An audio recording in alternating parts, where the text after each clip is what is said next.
Good, beautiful Sunday, ladies and gentlemen, and welcome to another episode of the HR Cafe, Usapang Trabaho, Buhay at Iba Pa. We're now at episode 131st. Today is April 23, Sunday, and this is your weekend training program that provides you free training and free updates about HR and people matters. So, our topic for today is how artificial intelligence or AI can make HR work better. And we have a very special guest today. We have Coach Bonnie Factor, who will be joining us at the latter part of the program. That's the second part of our program, the free training. So let's start our program right now. The HR Cafe Usapang Trabaho Buhay at Iba Pa is an online talk show program sponsored by the Philippines HR Group. My name is Coach Darwin Rivers. I'm the founder and CEO of the Philippines HR Group. I'm a certified life coach, public speaker, motivational speaker, and HR consultant. I'm also the VP for HR for a BPO company. And joining me for today is our constant mentor, Tina Coang. Hi, Mentor Tina. Magandang hapon sa inyong lahat. Welcome to the HR Cafe. If you are signing in and logging in anywhere, please leave your name, where you are in the Philippines or overseas, so we can give you a shout out at the show. Correct. Luzon, Visayas, Mindanao, and all of the HR people or people leaders who are watching and listening to us right now outside the Philippines, and all of those who will be watching via Team Replay. Welcome po sa HR Cafe. Mentor Tina Coang is an operations and HR leader with broad local and overseas experience. She's a general manager of a retail company, an online content creator, and blog, most known for tinainmanila.com. She's also one of LinkedIn's top 100 Filipinos to follow. So, unfortunately, two of our mentors won't be able to join us. We have mentors Roda Ferentino and mentors Alan Cañete, but they will be back on our next episode. So let us start our program, Mentor Tina. So we welcome everyone to the HR Cafe. Here at the HR Cafe, we provide timely news and updates. We also impart knowledge and experience that are value adding and beneficial to our audience. We discuss any problems, issues, and challenges, and provide answers and resolutions about HR topics and even more. We provide weekly free training. This is at our second part of our program where we invite HR experts and seasoned guest resource speakers.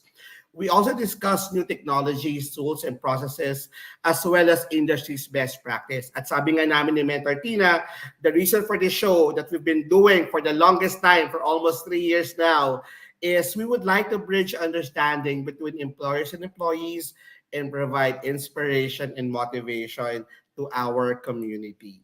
So, like each and every program, we start our show with our wow quote for the week. And our wow quote for the week right now is coming from one of my favorite American poet, from Maya Angelou. And according to Maya Angelou, do your best and you can until you know better. Then when you know better, do better. Ulitin lang po natin. Do the best you can until you know better. Then when you know better, do better. That's according to Maya Angelou. And we're also being joined right now, nakahabol si Mentor Alan. Mentor Alan, welcome to the HR Cafe. Good afternoon. Can you hear me? Yes, we can hear you, Mentor Ayun, Alan. nakahabol. Sabi nga huli man daw at magaling, huli pa rin. Mentor Alan, nasa wow quote for the week tayo. So let's start with Mentor Tina. Mentor Tina, this is coming from Maya Angelou. For this particular quote, how does this quote resonates in your life or at work? This is a wonderful quote, and if there's a lot of wow quotes of the weeks, this is one of the best quote that you should print out and put in front of your PC. Because it's two things. The first is about magis, which is doing the best you can to the best of your ability every day and all the time.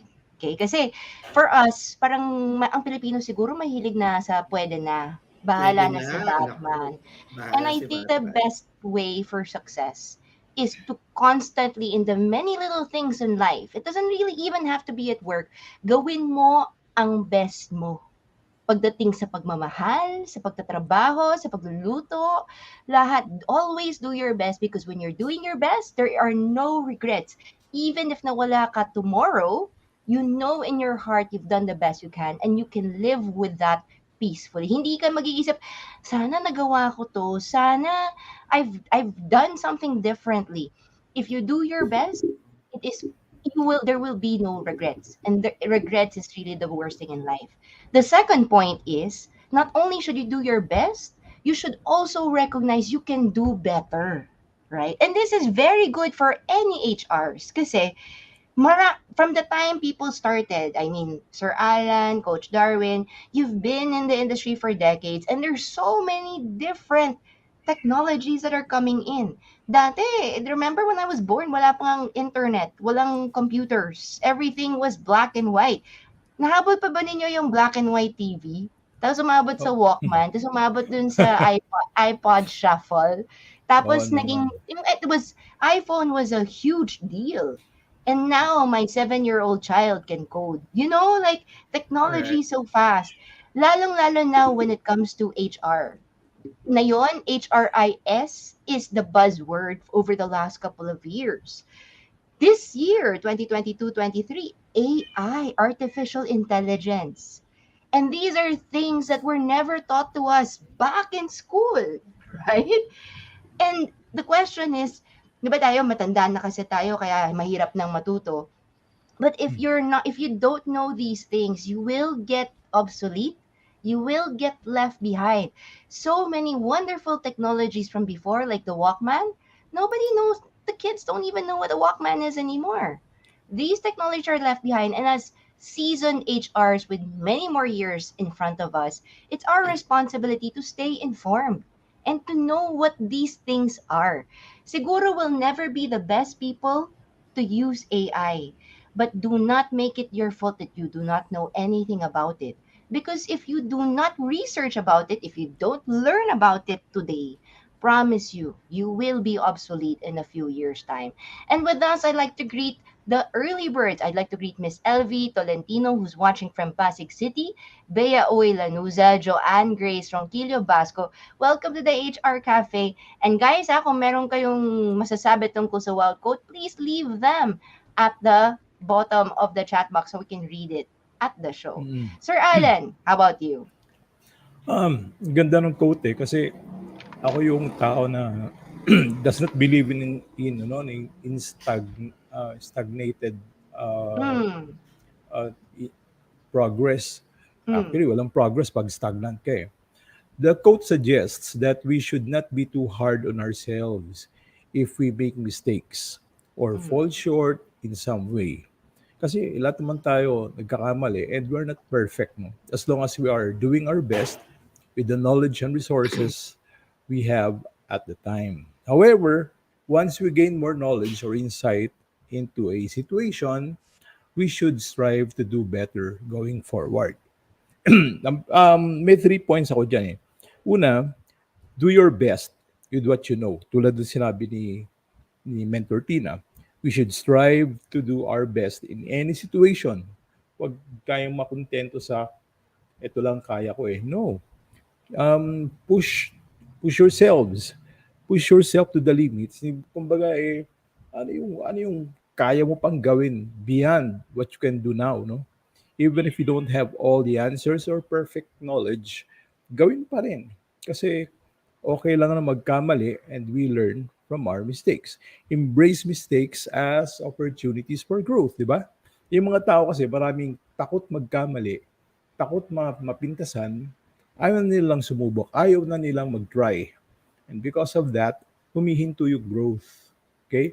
May kasabihan nga, we should always um, expand ourselves, no? And never stay where you are. Continuous improvement. Yun yung, di ba, sa Japanese term yan, kaizen. So, you always continuously improve. Kung ano na yung narating mo yun, break your own tawag dito, Record. record. Once we gain more knowledge or experience, we should use that to improve and do better going forward. Nabanggit ni Mentor Tina yung AI. Um, Yan yung ano ngayon eh. Ang challenge natin, no? Challenge sa lahat actually ng professions. And nalungkot lang dahil laging sinasabi nila na ang HR, maraming tasks and functions sa HR ang threatened nitong AI.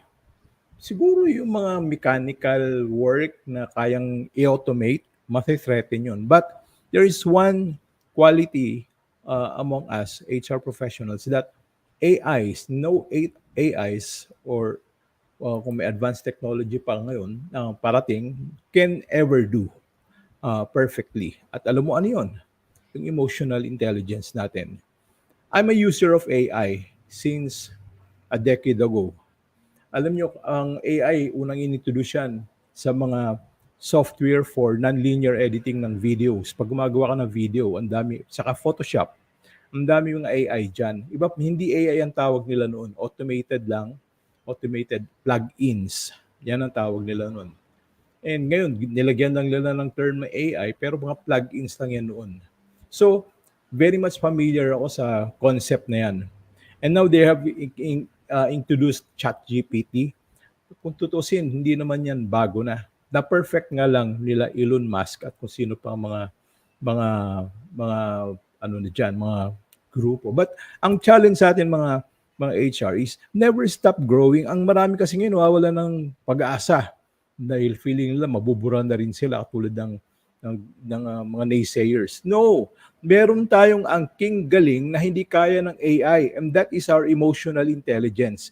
Inaamin palagi ng ChatGPT na hindi sila capable of intuition. They're not capable of of insights. They're not capable of feeling because they're not programmed to do those skills.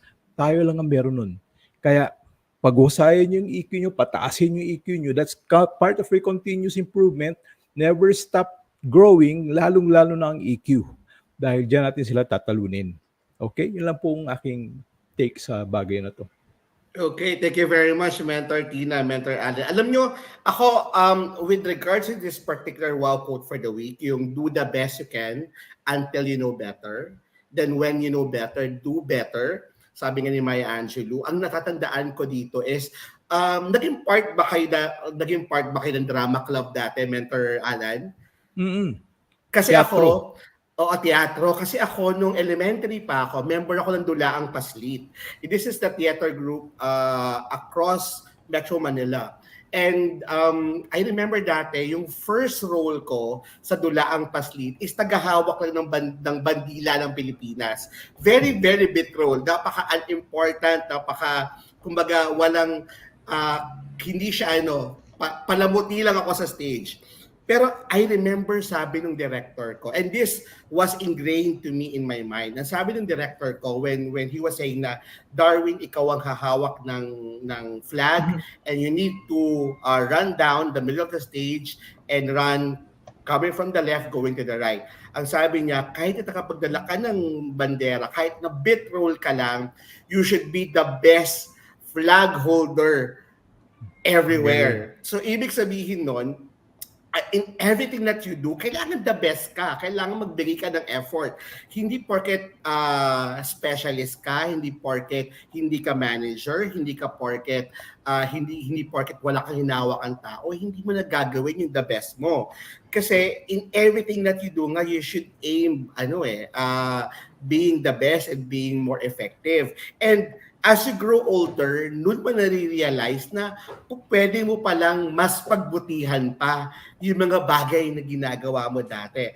I'll give you a perfect example. When I was starting my career in recruitment, the task that time was to ensure that the recruitment process can be done in just one day. When I started HR, ang recruitment process, buwan. Bago ka makapag-hire ng isang empleyado, ano muna yan? Weeks muna yan, tapos buwan bago makapag-hire. Pero ang sabi ng director namin, no, we have to be competitive. We have to make sure that we have a recruitment process na in 8 hours lang malalaman na ng tao kung pasado siya o hindi. Kasi sayang yung pamasahe nila, we need to properly engage them. So, we need to create a process where makukuha namin lahat ng kailangan namin dun sa aplikante, ma-evaluate namin sila ng hindi madalian, pero maayos, at at the same time, we're constantly engaging our applicants para hindi sila lumipat or umalis. And you know what? As I move from one company to another, I realized that there are certain gaps in that particular process that we can improve. And that's what Mentor Tina and Mentor Allen is saying. As you grow old, as you mature, as you become more knowledgeable, you will see different gaps in what you were doing before. And you will realize that there are certain processes that you can still improve, and there are certain tools that you can now use. Sabi nga ng Mentor Tina dati, di ba? Uh, 20 years ago, dati pa nagpe-present ka, at Alan, I think naabutan mo to, pa nagpe-present kami, ang gamit namin is acetate pa, saka Acetate, yeah. projector, di ba? Mm. Hindi pa namin wala pa kaming alam dun sa digital projector. Talagang ina-acetate pa namin yung mga ipe-present namin. At kailangan maayos yung pagkaka-acetate kasi pag pinroject yon from the machine, iisa-isahin mo yon per page. Pero Right. ngayon because of PowerPoint, because of a lot Canva. of tools, Canva, you can actually do your presentation in less than 30 minutes, and you'll be able to do a full presentation for whatever topic. And that's really something that each people leader should know. Sabi nga ni Mentor Alan kanina, dahil sa progression ng technology, ibang tao nasisikat nawawala ng loob na hindi sila maka-adapt. Ako naman, ang naisip ko dyan is, bukod sa yung ibang tao nawawalan ng loob, yung ibang tao tinatamad ng matuto. And dapat hindi tayo ganoon. Dapat we should always open ourselves, be open in exploring, learning new technology. Ako I'm a fan of Mentor Tina kasi talagang si Mentor Tina, lahat ng klase ng technology na available, lahat ng best practices talagang inaalam niya at sineshare niya. So that's the mindset that a leader and an HR professional should have. You should always be open to best practice, you should always be open to new technologies, and you should always be open for opportunities to improve not only the process but also yourself. So that's it for me. Meron bang feedback ang ating mga listeners for today about the Yes, HR? Mhm. we'd like to just give a shout out to Mr. Dai Salahedino, who's watching from Parañaque, and Mary Caballero, who is saying it's a great topic. And I just like to add lang very shortly, a lot of people think na ang taong pinakamagaling ay yung taong may pinakaalam. Pero, it's true that those that are the smartest are those who are the humblest. Because the more you know, the more you realize that you do not Don't know. know. Kaya Agree. natatawa ako sa TikTok tsaka sa Facebook. Ang daming nagsabi, let me teach you how to be rich or let me teach you how to like be a great HR. Kasi parang for me, sometimes din, if you know the profiles, hindi usually pag magaling sinas ang peg mo, yun yung taong hindi masyadong magaling. Yung taong mapaka-humble, yung pa yung talagang expert, yung very gracious. So if you've noticed sa PHRG natin, the people I respect the most are those who are very humble. Kasi ang dami nilang experience, ang dami nilang alam. Pero pag sumasagot, akala mo, pareho lang kayo, same level lang. Yun yung dapat ninyong i-follow. Okay? So, hint, hint ha. Alright, next po. So that's for our wow quote for the week. Let's go to our HR question for the week. Nako, ilang beses na natin ito na-tackle, Mentor Alan, Mentor Tina, and yet marami pa rin natatanong. Can an employee go back to work even if they still have not completed their ML period or maternity leave period? Meaning, si empleyado, naka-maternity leave siya for 105 days. Pero 30 days pa lang, 60 days pa lang, gusto na niyang bumalik sa office. Kasi due to financial reasons, kaya nababago siya sa bahay, ganyan-ganyan. Should employers or should company accept employees who are coming back even if they have not completed their maternity leave period or maternity leave. So let's get your opinion on this. Metartina, since you're from retail, ako, I'm sure Ang maraming dami marami kang nabubuntis. mga nabubuntes. Totoo yun. Kahit saan nabubuntis. No judgments, ha. No, there's the legal answer. The 105 days and the 60 days of leave was indicated as a benefit for women. Kasi our lawmakers were very generous to consider na bago mo lang panganak, kailangan ka talaga ng anak mo. Diba? And for breastfeeding, to take care, to bond of the child. Kasi once you start working, tuloy-tuloy na yan. Right? Not a lot of women have work from home options. So they have to report to work.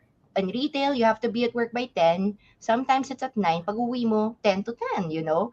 So lawmakers want to emphasize the bonding between the mother and child. But for financial reasons, so many women want to forgo the 105 days. Maternity kasi is advanced. It's given before the birth. A lot of Correct. employers kasi they give it after, diba? It's supposed to, you have to give it before the person leaves for maternity leave. So a lot of the staff, iniisip nila, naku, pag bumalik ako before 105 days, I can get more income kasi bagong pasok, kailangan may bayad din.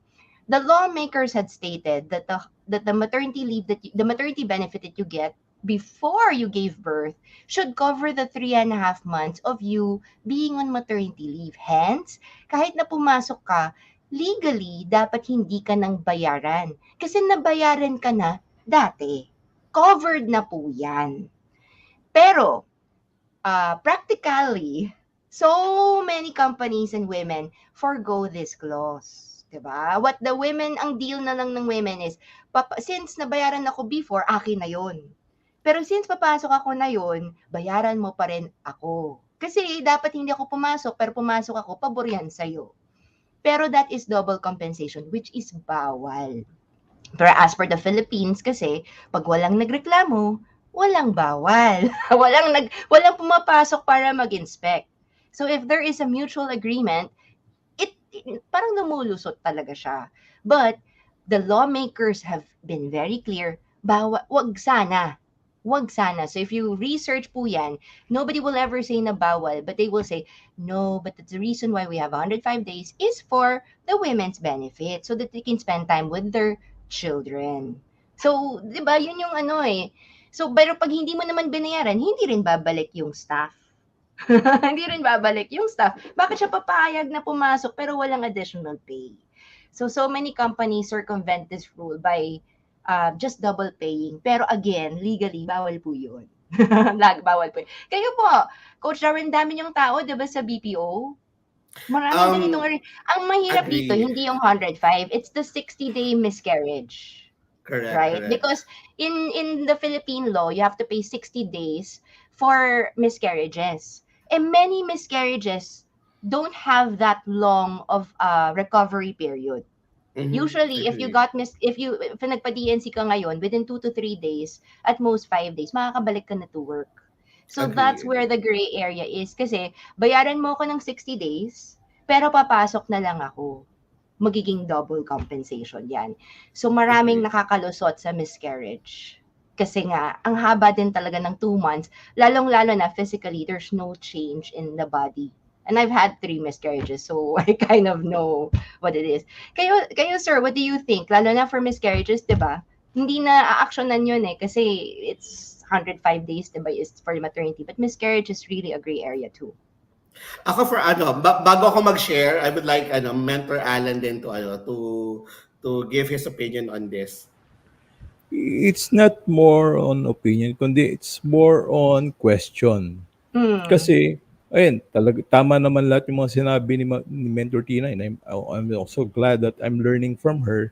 There is some dimensions of this law that I am not aware of. Ang Hmm. isang bagay na gusto kong malaman, if the employee wishes to go back, kahit hindi pa tapos yung 105 days niya, Hmm. and the attending physician certifies that Hmm. the person, the employee, is already fit to work, fit to return to work before the expiration of the paternity leave period. Mm. Is that legal? Is that okay as long as there's a clearance from the physician? Yun ang tanong ko ron.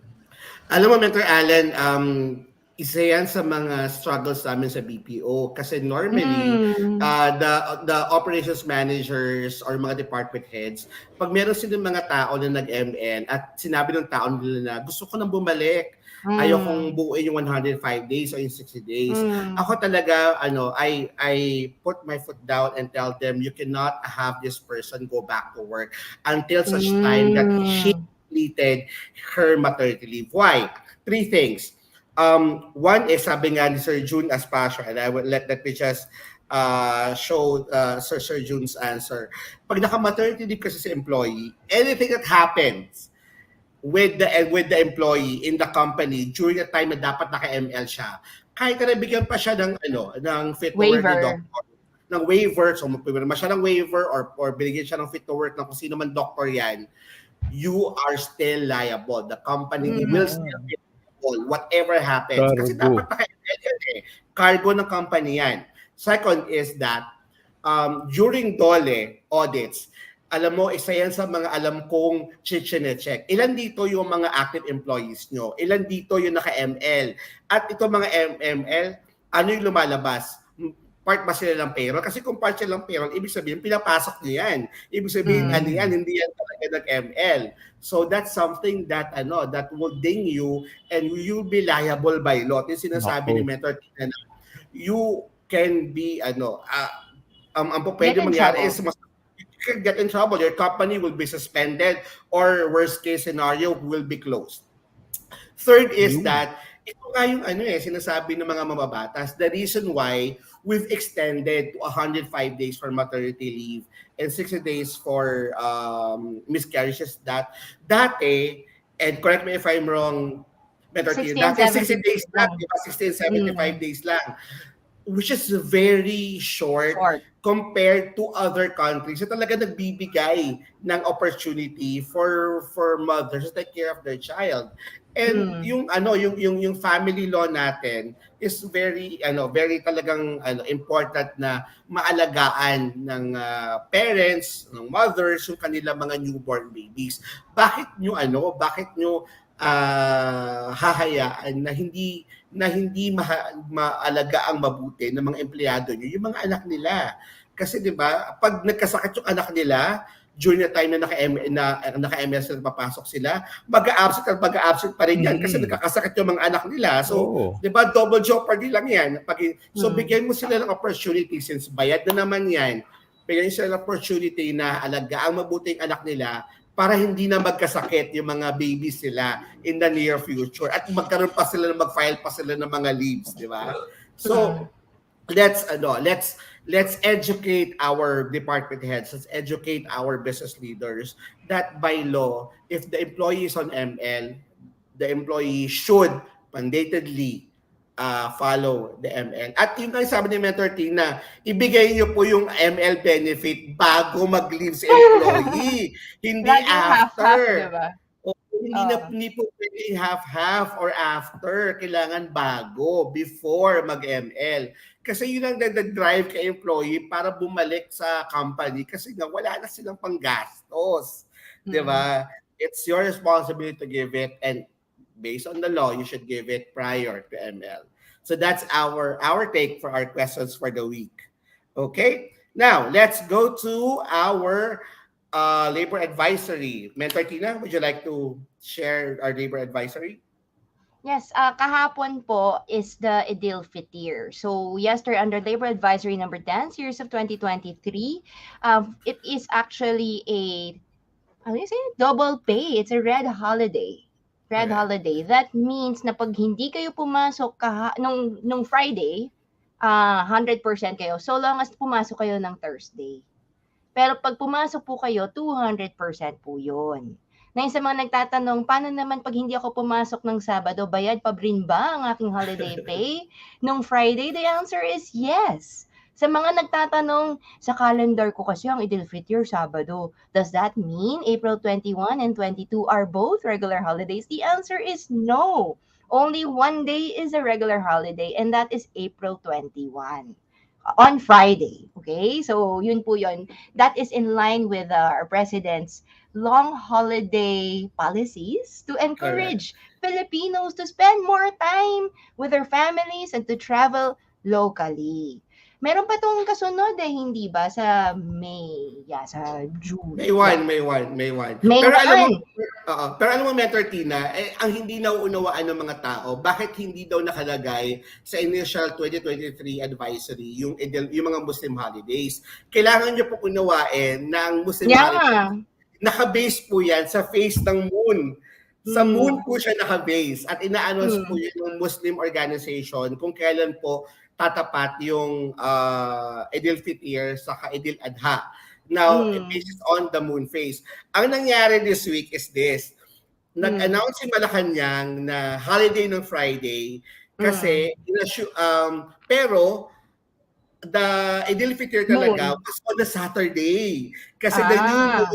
the new moon showed up on a Saturday and not on a Ah. Friday. But nevertheless, since already Malacanang already sent an announcement, so the holiday started on Friday.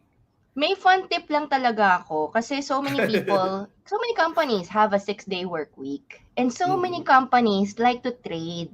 So, ay, mga ano, baka may matamaan sa inyo. Ang gagawin nila, yung, di ba, dapat Friday. So, ang gagawin na lang nila, yung Friday off, papalitan nila ng Saturday. Based on the Philippine HR group questions, okay, and many comments, I strongly suggest companies to please stop doing that. Really. Kasi while it is possible na masaya ang maraming tao na ma-offset yung kanilang holiday, ang dami, may small portion pa rin ng company ang maaasar. Pag pinalitan po ninyo yon at hindi mo nabayaran yung tamang holiday sa tamang araw. May ganong OC. And I've seen it in so many different holidays that's been happening, lalo na nung April 10, April 21. And for me, I've come to the conclusion, just follow the holidays on the day they fall. For Correct. example, kung Friday talagang holiday, Friday na lang, wag na lang ninyong i-offset. Pag Saturday may pasok kayo, papasukin nyo pa rin yung tao. Sabihin mo, ma'am, paano naman yung bakasyon? That's the problem kasi. Pag sa'yo, in your mind, it looks logical. Pero pag yung tao naman ninyo nagreklamo, ang sakit talaga ng ulo kasi talo kayo sa dole pag may nagrereklamo dahil pinalitan ninyo yung holiday dates nila. Again, warning lang po because I've seen so many problems. And with that, next po. Okay. Next would be Yeah. uy, nako, SIM registration. Nakapag-register na ba kayo ng mga SIM nyo? Yes, so dapat lahat ng tao nakapag-register na ng SIM.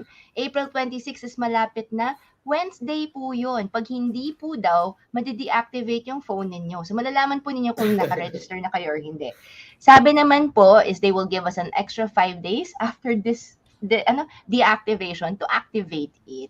And with that, I just like to first, before I hand it over to Sir Mentor Alan, I'd like to first greet Rene Tolentino Datahan, who has actually tagged her friends, Jing Abellera, who is here, Jens DG Lumba, who is here as well.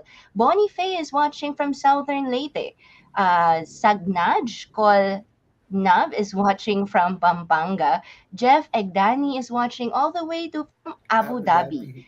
Boniface is watching, is very excited to learn from his Boni Factor. Zyrel Ansale Sabinay is saying, thank you so much for bringing this topic. Sobrang curious siya dito. And then, so basically, that's about it. Okay, so Next to you, let's Mentor Alan. go for No, the UMID. sa sandali Actually, ang ayan, yan, basahin ko lang sandali. Yan. Reminder to SSS members with pending UMID card release. Upgrade to the UMID ATM Pay card now. You're qualified to upgrade. Who are qualified to upgrade? Una, yung mga members who filed UMID card applications in the first quarter of 2020 and from September 2021 to mid-January of 2023, but have not yet received their cards. How? How will they upgrade? Simple lang po, create or log in to their my.sss account, and in the services tab, give consent to share their data with Union Bank. And number two, second step, complete the online applications verification procedures to open the UMID ATM Pay Card account through Union Bank website and Union Bank app. Okay? So, Sir Darwin, isabi ba natin yung mga advantages of having the UMID card, ATM Pay Card? And there Well, are four. actually, ako, ang, ang pinaka-importante lang sa akin this, i-remind po natin yung mga empleyado natin na mag-upgrade na sila ng UMID ATM Pay Card. Kasi pag Mm. nag-loan po sila, diretso na yon sa ATM nila, sa UMID ATM Pay nila. Hindi na sila pipila sa office para kumuha ng cheque, magbalik-balik pa sa sa local office. Kasi di ba alam ng panahon natin, pag maglo-loan ka sa SSS, mag-a-apply Check ka, it. pupunta ka ng office, tapos maghihintay ka ng announcement para sa cheque. Pupunta ka para kunin yung cheque, pupunta ka pa sa panibagong Ang bangko para i-deposit yung hassle. cheque. Napaka-hassle. Ngayon, Oo. binibigyan tayo ng opportunity ng SSS na isa na lang because of their partner banks, which is Union Bank. So please, part of your engagement to your employees is remind them to have their SSS, UMID ID, upgrade to their ATM pay card. So Additionally, Mhm. Darwin, may sinabi pa rito, they will get a free Jollibee EGC. Wow! For the successful upgrade. At ito ay Agree. before April 30, 2023 Ako kapag malapit na, upgrade. may pa Jollibee pa pala si SSS. Don't Okay. delay. Now, for the HTML Pag-ibig, nako, napakalaking magandang balita para sa mga nag-i-invest sa Pag-ibig. Yung mga regular investors via Pag-ibig po, 6.53 per annum ang tinaas ng regular savings. Pero po sa MP2, 7.03 per Wow. annum. Lagi po namin, actually kami nila Mentor Tina, ni Mentor Ronald, Mentor Allen, ano kami dito, advocate kami ng Pag-ibig MP2. Kasi talagang proven and tested for the past 3 years, talagang mas mataas yung kanilang dividend sa interest sa binibigay para sa mga nag-open ng MP2 account. And this is something that we welcome because makikita mo talaga na bukod sa nagagamit ng Pag-ibig yung pera mo para magbigay ng loan sa mga nangangailangan ng bahay, nagagamit yung pera mo, umuunlad siya. Meaning, every time na mag-check kayo ng MP2 nyo, you will be amazed. Talagang better than what banks and other investment tools na meron tayo sa merkado. Mas safe So, nga raw. Mas safe safe siya kasi it's 100% kesa trading. guaranteed, Yes. 100% guaranteed by the state, at meron lang kayong 5-year lock-in period. So that's something that you should be investing on. And for PhilHealth, pinapaalala po ng PhilHealth na mag-ingat po tayo sa online fixers. Proteksyonan po natin ang ating mga personal information tulad ng member data record kasi po maaari po itong magamit ng ibang tao at hindi nyo magagamit ito pag oras na pangailangan. So kung meron po kayong alam ng mga online fixers, unang-una, i-report nyo po ito sa PhilHealth authorities. Kasi kung mag-offer po sila na maglalakad ng MDR nyo, wag po kayong maniwala kasi libre po ang MDR. Yes. Kung meron po kayong mga katanungan, punta lang po kayo sa sa PhilHealth website or pwede nyo silang i-call sa kanilang callback channel na 0917-898-7442. Now, Ayun. for our sponsors, El Puerto Marina Beach Certification Club, they have Resource and Vacation Club in Boracay, Pangasinan, and Palawan. Marami po naghahanap ngayon ng mga team building venues, mga activities sa beach. Please contact El Puerto Marina Beach Resort Vacation Club in their FB page. Meron po tayong special partnership with El Puerto Marina for all members of the Philippines HR Group. Meron po kayong special discounts and privileges. Next po ay for the Unicare. Unicare is offering a tie-up with Philippines HR Group. Meron po tayong 10% discount across all 70 plus restaurants naka-tie up ng Unicare. At ang gagawin nyo lang po ay magpunta po sa sign-up page ang Philippines HR Group Rewards. Ito po yung unicare.ph/phrg. Gawa po kayo ng data nyo doon ng account nyo at you will receive an email confirmation at makasip po kayo ng QR code and email where ipapakita nyo po ito sa mga member restaurants at automatic 10% discount po ang makukuha nyo bilang member ng Philippines HR Group. Marami po kaming i-announce kasi napakaraming gusto mag-partner sa Philippines HR Group. In the coming weeks, we'll be announcing the partnership that we have with PhilPass and also the partnership that we have with another global company na mag-offer ng free mental health wellness sa ating mga members. So, antabayanan nyo po yan. At kung gusto nyo po maging partner ng Philippines HR Group, kung gusto nyo po maging sponsor, please just reach out to any one of us, Mentors Tina, Mentors Alan, Mentors Shona, and myself. At kung meron po kayong katanungan, i-post lang po sa HR Group ng Philippines, HR Group sa Facebook, or sa LinkedIn. Meron na po tayong more than 295,000 in Facebook and in LinkedIn po more than 20,000 na po and growing.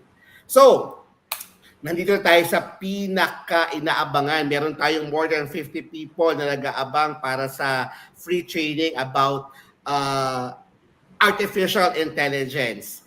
Ang topic nga dito ay how artificial intelligence can make HR work better. Matanong ko muna ang ating mga mentors. Mentors Tina, Mentors Alan, do you think that robots and artificial intelligence can really help HR in being more effective and efficient considering na walang emotion, sabi nga ni Mentor Alan kanina, wala tong emotional quotient, wala tong EQ. How do you think sa inyo hangga't hindi pa tayo nag-start ng ating discussion with Coach Bonnie, sa inyong palagay, makakatulong ba talaga ang AI sa ating trabaho? Let's start with your mentor, Tina. Sa akin, last year kasi sa Tech HR, it was a very big thing. The technology will replace HR eventually, especially with regards to roles that are requiring rank and file. And when I was there, sabi ko, itong mga speakers parang hindi pa yata nakarating ng Pilipinas. Kasi ang dami nating mga rules that seem to randomly change. Even with holidays, di ba? Ang dami nating holidays na ginawang holiday. Lalo-lalo sa local, Calamba Day, Rizal Day, Quezon City Day. And then if you have so many branches, there's different rules for different areas, di ba? Parang the minimum wage is also different.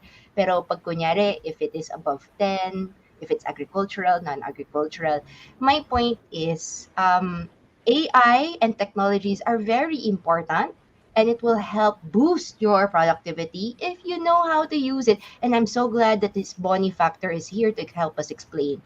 And yet, I do not think Philippine HRs, the good ones, are easily replaceable. Because maraming kapilyuhan ng Pilipino, di ba? Mag-a-apply ng leave.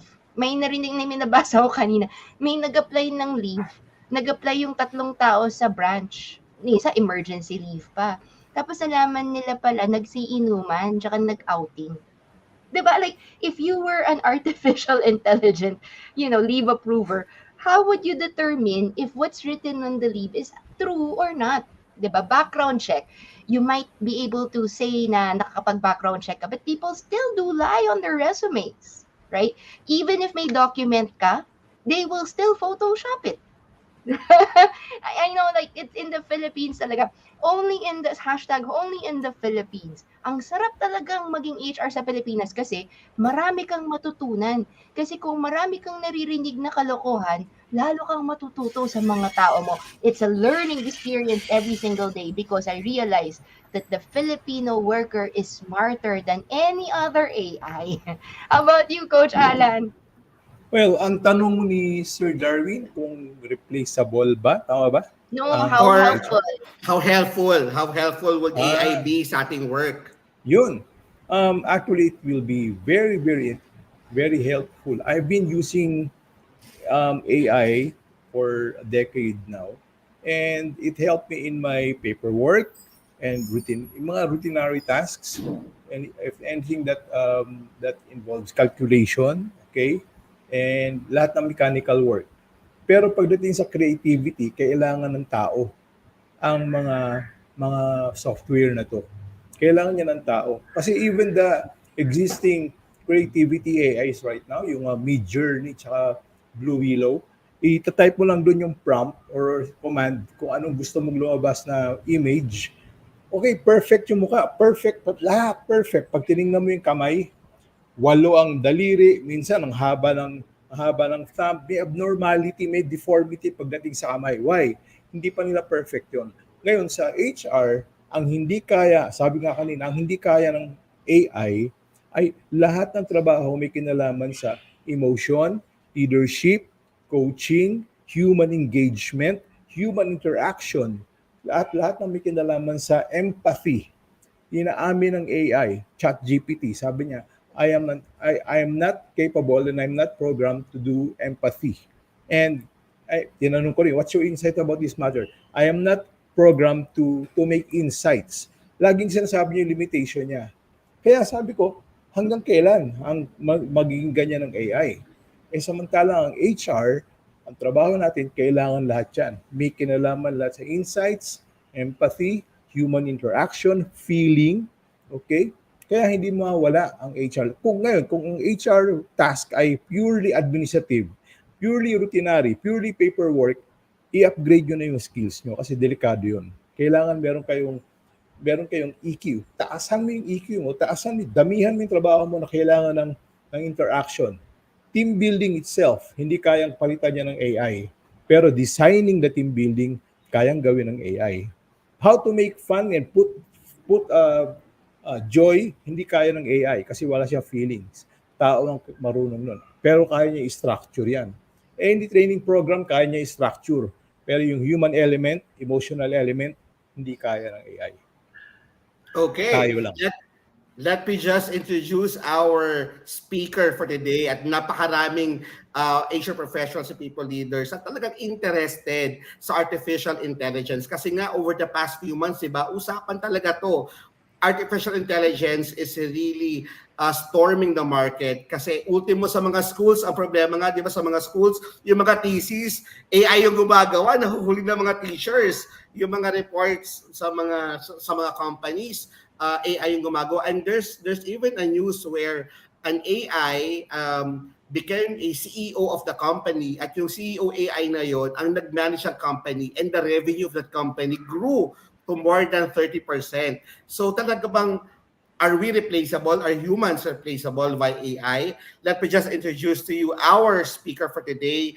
I'm proud to present to you guys Miss Bonnie Factor. She is the founder and lead of Leading with Success and trained over more than 100,000 leaders and almost half a million professionals over the past decade. Miss Bonnie Factor is a dear friend of mine because we've been together in doing masterclass siguro mga 5 years ago, and we've Five been years ago, yes. we've been doing masterclass with Coach Jonica, and we've been an advocate of really improving and advancing the knowledge of not only HR profession but also the kind of leaders that we have here in the Philippines. So, ladies and gentlemen, Miss Bonnie Factor. Bonnie, kumusta? Thank you, Darwin. Thank you, Coach Alan and Mentor Tina. Hi, everyone. So today I will share with you ChatGPT and AutoGPT. This is only one part of artificial intelligence. There are new AI coming up like every hour. There's Mhm. one every hour. It's hard to keep up. The speed of this technology is exponential. I am on Twitter most days checking the updates, and it's just so fast. It's just so fast. Pero Uh, Bonnie, yeah. I have a question. Is it Hmm. really possible for HR professionals, rank and file Hmm. up to leaders to use AI in their normal HR process and HR work? Yes na yes. I'm going to demo it later. If you're an entry-level HR or anyone at all, if you want to have a career shift, you immediately have a personal tutor. You immediately have a coach, a mentor with AI. And this mentor and tutor is patient, infinitely patient with all of your questions. So you have like an access to a 24/7 coach or mentor for anything that you want to learn. So it's personalized learning. We've come to the AI era where it's personalized learning for you. You can only learn whatever you want. You want to shift from to HR to sales to finance, even finance, which is very hard. Though ang alam ko, ang fini-fail na lang ngayon ni GPT-4 is economics. So, ang alam ko yung Mm. area na hindi pa, because medical kaya na niya eh. Kaya na niya mag-diagnose and minsan mas accurate pa siya than doctors. Mm. Sa law, kaya din niya. So, ang fini-fail na lang niya ngayon are economics. Medyo tricky Mm. yung economics eh. So, alam ko economist na lang yung yung nafe-fail niya ng mga exam. But the rest, napapasa niya, MBA, napapasa niya, chemistry, lahat, pasado niya. So, ang challenge na lang niya talaga is yung economics. Yun lang yung one na hindi pa niya napapasa. Coding, nakakapag-code na siya eh. Yeah. Co-pilot Yeah. na nga siya eh. Yeah. Sana Bonnie, gobyerno din balang araw na. E-government. Apa. Bonnie, we're very excited to learn more on how artificial intelligence can be used in HR. So let's start with your presentation. We'll give you the floor. We'll just Any be at questions sa chat box na lang po natin. Ma'am Bonnie, please leave also your programs later on to promote it at the end of your presentation. See you Thank soon. you, Mentor Tina. Thank you, Coach Alan. Thank you, Coach Darwin. Hi, everyone. I'm Bonnie Factor, and we're going to share with you the future of human resources because we are in the Philippines HR group, how artificial intelligence is making work easier. Ayan. So I'm Bonnie. I've trained 100,000 leaders and 500,000 professionals, and I am the founder of Leading with Success. So in today's fast-paced work environment, AI or artificial intelligence can enable HR professionals to work smarter and more efficiently than ever before. How do we do that? The first city in the whole wide world that implemented ChatGPT, they have done it just this week, is Yokosuka in Japan. They are the first municipality to adopt ChatGPT, and they are now in their government offices. So they are going to use it for a 1-month trial involving 4,000 employees. And the aim of using ChatGPT is to enhance their work, not to replace them, to enhance their work. So what's stopping your company to adapt and use AI or even just ChatGPT? Ayan. So before I move to the next slide, do we have questions about that? There are now adoption. That means nag-a-adapt na yung mga tao to AI. AI and ChatGPT was released December. Tama naman si Coach Alan, AI has been here before. The algorithm of Facebook, how the post shows up in your feed, that is artificial intelligence already. It's an algorithm. Grab has a lot of AI and algorithm in their app. And a lot of the social media apps that you use already has AI. It's only now that the interface has changed. They released a chatbot. OpenAI released a chatbot wherein you can now interact and use it as your assistant. So there you go. If you have questions, let me know in the comments. So far, no question. There you go. So meron ng government office in Yokosuka, Japan. They have 4,000 employees. They are now going to use ChatGPT in enhancing their work. Sa Philippines, wala pa tayong nababalitaan. Alam ko, merong mga Philippine companies na nagpapagawa ng sarili nilang mga chatbot for their companies. Mahal nga lang to kasi commission to eh. And alam ko, multinational companies, for example, JP Morgan has released their report, and they said that AI is on top of their game. And nag-release din ng Stanford University ng AI readiness of all of the corporations in the world. And AI is now at their top priority. So sa Philippines, alam ko na we are fostering a lot of AI startups. Alam ko that's from different government agencies. Pero yung encouraging people to use AI, wala pa akong nababalitaan. Cause sa Pilipinas, nandun pa yung takot na baka dinadaya lang ako sa trabaho nitong taong to, gumagamit siya ng AI. Dapat we need to go past that na. Because it's here din. The technology is here. Japan is adopting it. One of the cities in Japan is adopting it. They are now saying, well, the technology is here. We're going to use it. We're going to have a 1-month trial. All 4,000 of our employees are going to use ChatGPT para mabilis nilang gawin yung trabaho nila. Ayan. Thank you, LV, for that question. Let me go to the next slide. Magde-demo din tayo later. Ayan. May mga naka-open akong windows for the demo. Ayan. And there are startups who are already using ChatGPT. Pinalitan na nila yung dati, nakalagay sa emails nila, customer support emails nila, assisted by AI. Ngayon, nilagay na nila, assisted by ChatGPT. And what they found out is there are a lot more people who opens their emails, their customer support emails, kapag ang nakalagay is assisted by ChatGPT.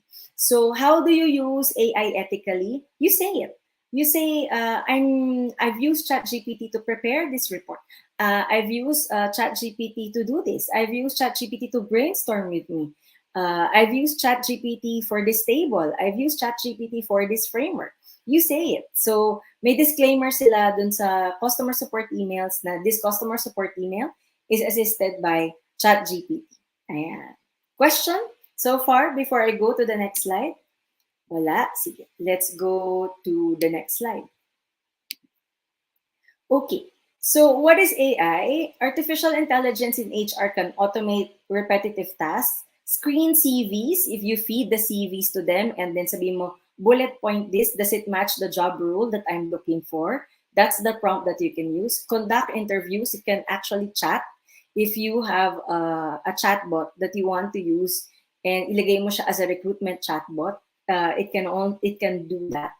And it can analyze employee data to improve decision making and productivity. So if you have like a ChatGPT installed in your database system in your company, you can just ask it your questions about any employee data that you may request or need. Ayan. So what are the benefits of AI? Repetitive tasks, it frees you up for strategic initiatives, and it can improve the accuracy and fairness of candidate screening and selection. Because it is AI, it does use logic a lot, and it can provide personalized learning and development opportunities for employees. It can know who you are, and when it can know who you are and bring up a report about you, this is also the risk of AI. That's why they're saying existential risk siya. Because if there's a super artificial intelligence that knows all of us, don't you think that's a little bit scary? That's true. That's also a risk. The advantage is it can provide personalized learning and development opportunities for employees. All right. So magde-demo na ako, guys. May question ba kayo bago ako mag-demo for all of you? Because with ChatGPT and AutoGPT, I'm going to show you two AIs that I use na ang interface ay chat. Ayan. The only skill that you really need to learn is how to prompt. Ayan. Usually how to prompt is, ano lang ba yung mga questions niyo? Ayan, nag-hatching lang ako. Any questions? Anything that you want us to prompt before I take away my slide and let's go na to the demo? Okay na everyone? Sige. let's go to ChatGPT first, no? And then let's ask yung question ni Bonnie Faye kanina. For everyone who has any one of you used ChatGPT yet? Nakalagay naman dito kung ano yung mga pwede niyang gawin si ChatGPT. So when ChatGPT came out, December 2022, I was surprised about what it can do. Ngayon may GPT-4 na. And GPT-4 is so much, so much more, how do you say that? So much more accurate, and it can browse the web. Although ma-access mo lang siya kapag ma-access mo lang si GPT-4 kapag ka nag-subscribe ka. Ayan, sabi ni Zyrel, so excited with the prompts to use. Sige. So usually, kung ano lang yung mga questions nyo, what, how, why, which, usually yun yung the beginner prompts yan, yung mga questions, no? What, how, why, which, when, ano pa ba? Who? Ayan. So, gagamitin natin yung question ni Bonnie Faye. And if you guys have a question, we can demo your question in ChatGPT. So, ang question ni Bonnie Faye is, how do you practically implement gamification in the learning and development modules or training programs? So, para ma-target ni ChatGPT kung anong gamification yung gusto natin, bibigyan natin siya ng constraint. The constraint that I'm going to give is that ang gusto kong gamification system is yung galing kay UK Chow. Si UK Chow, meron siyang gamification system which is the Octalysis framework. So I'm going to show that in the demo. Subscription for ChatGPT-4 is $20 per month. Ayan. Okay, so let's do that. How do you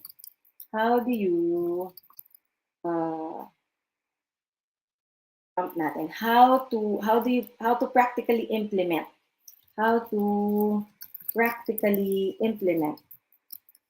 gamification in the learning and development modules or training programs.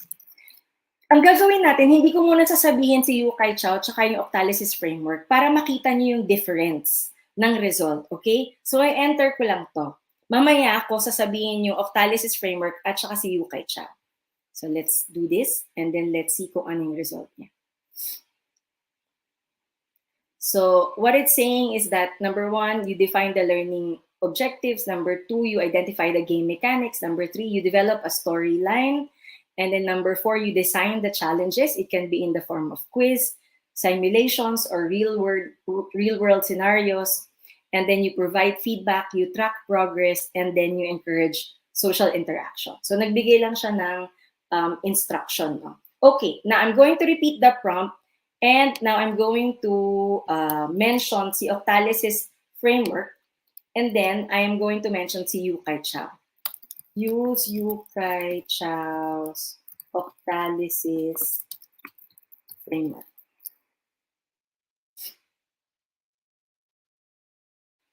So, ngayon, mas alam na niya. Sinasabi na niya na kailangan may core activity. Ano ba yung core activity or learning task that you want to gamify?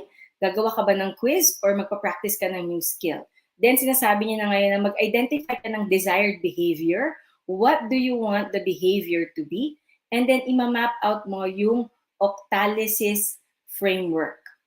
Ayan.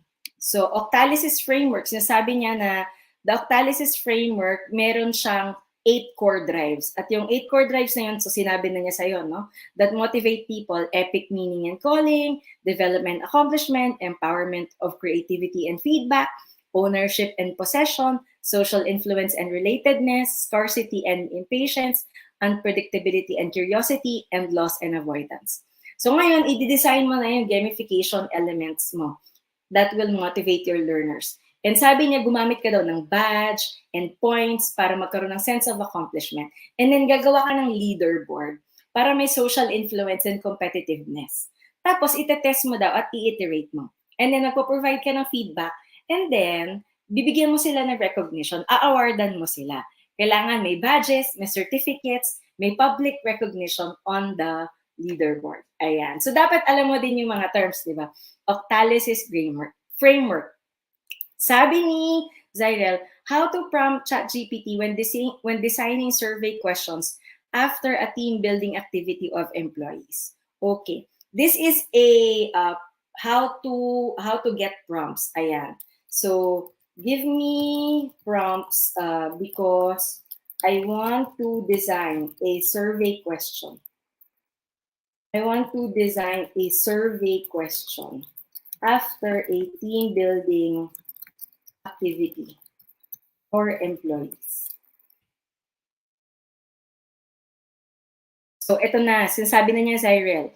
Effectiveness daw of activity, employee satisfaction, team dynamics, learning outcomes, relevance to work, facilitation, organization, duration, improvement suggestions, and future participation.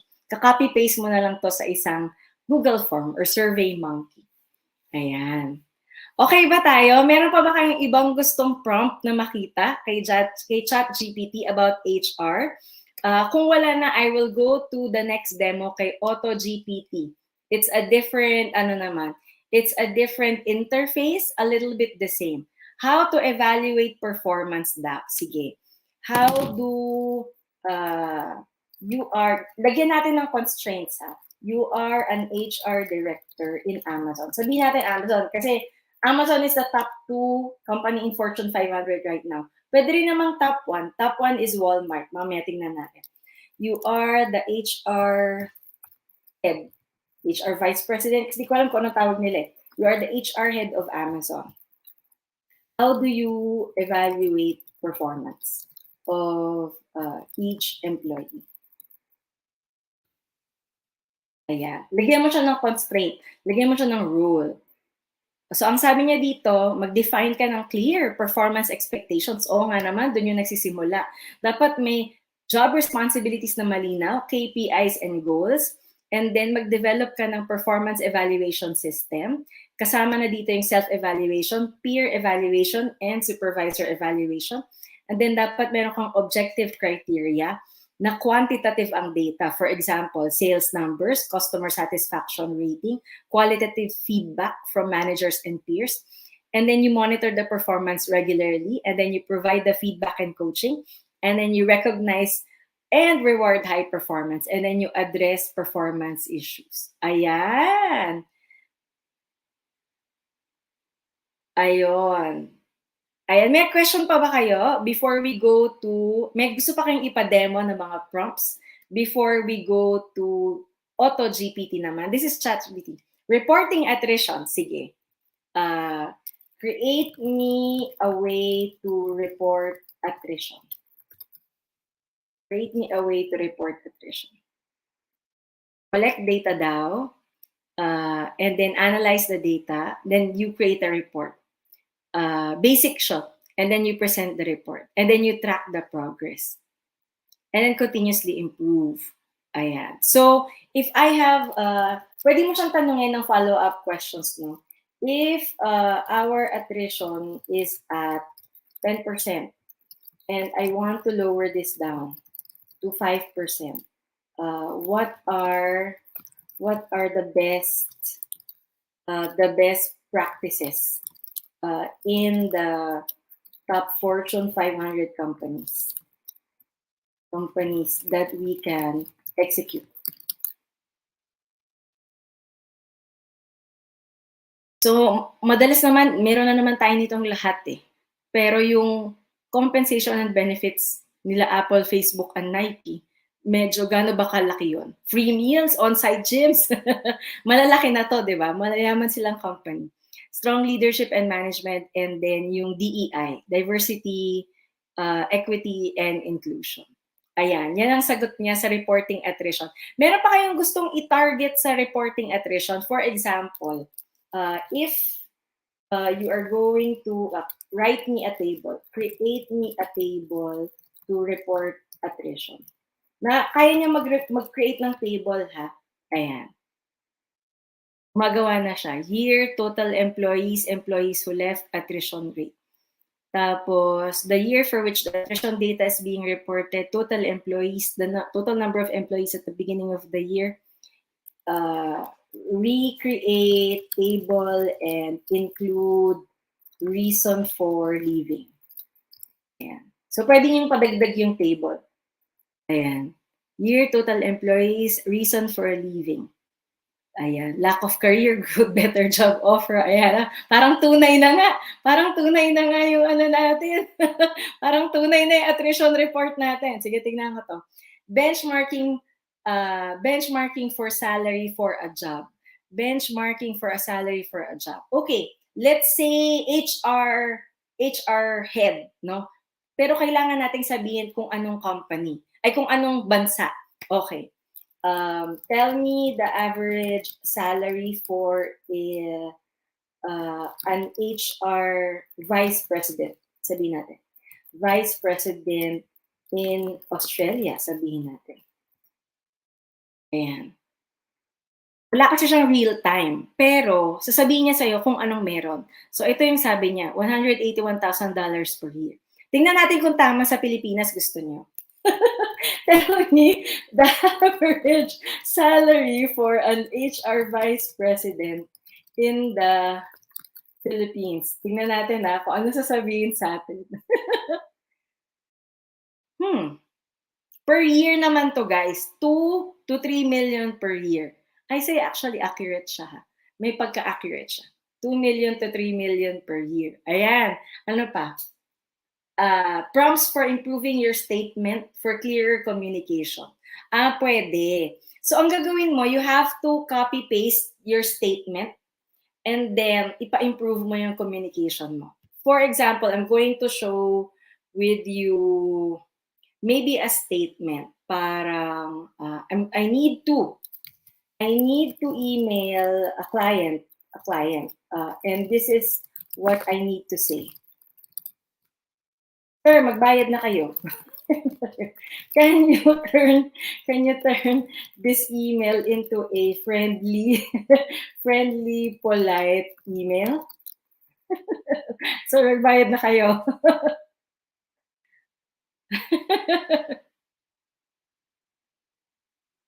Okay, does that pwede mo siyang kausapin ng Tagalog, Cyril. It can understand Tagalog. And pag nagtagalog siya, pwede mo naman sabihin na, please answer in English. Ayan. Meron pa ba kayong question before we move to AutoGPT? Meron pa kayong gustong ipa-demo? Before we move to AutoGPT, we will do the same demo sa AutoGPT.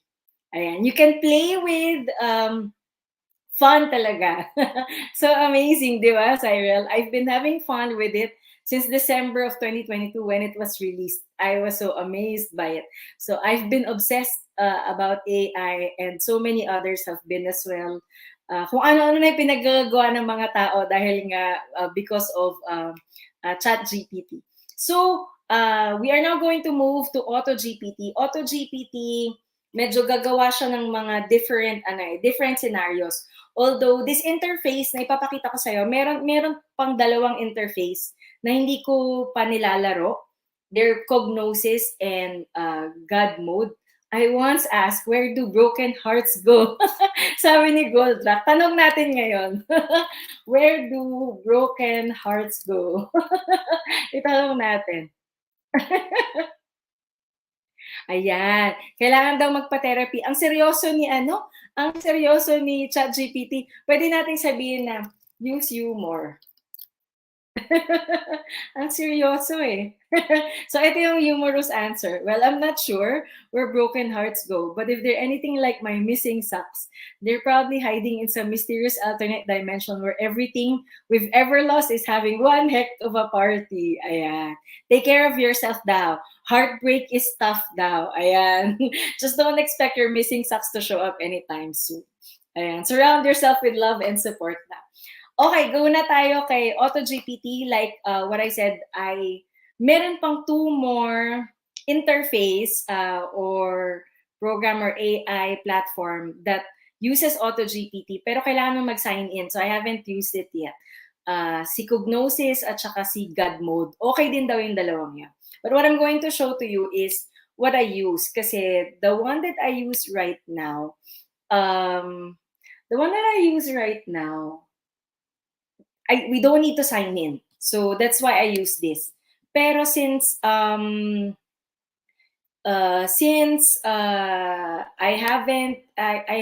don't sign in, hindi niya naalala kung ano yung mga tinatanong ko. Siya si Agent GPT. Tapos ulitin natin lahat ng mga tanong niyo sa kanya. Si Agent GPT. Kanina si Chat GPT, ngayon naman si Agent GPT. Ayan. Okay. Nantay lang natin na mag-show up siya sa screen. Medyo matagal ang pag-show up niya. Tingnan natin. What's the most affordable? Parang ayoko naman yatang i-ano yan. Okay ba yan? Subscription. Subscription ba?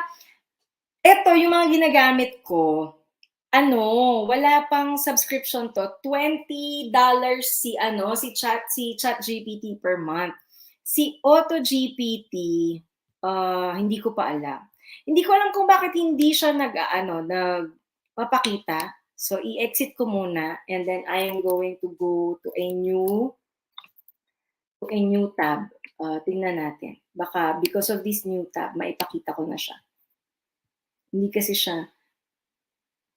Perfect companion siya for introverts like you. So true. Ako nga, extrovert eh. Pero moment-to-moment companion ko sila. Kasi very patient sila eh. Kahit anong sabihin ko, kahit whatever I'm thinking, I just plug it in and then, it says, it talks to me. Guys, hindi ko maipakita for some reason si Agent GPT. So I'm going to, let's see, present. Slides, video file. For some reason, ayaw niyang magpakita. Tingnan natin na. Stop screen. Nag-restart na ako. Pero ayaw niya ipakita si Agent GPT. Chat GPT pa lang kasi yung kanina, di ba? Ayaw niya ipakita si Agent GPT. So, sayang kasi it's fun. Teka, tignan natin na kung meron pang. The only way that I can check it out kung kaya pa is mag-restart ako.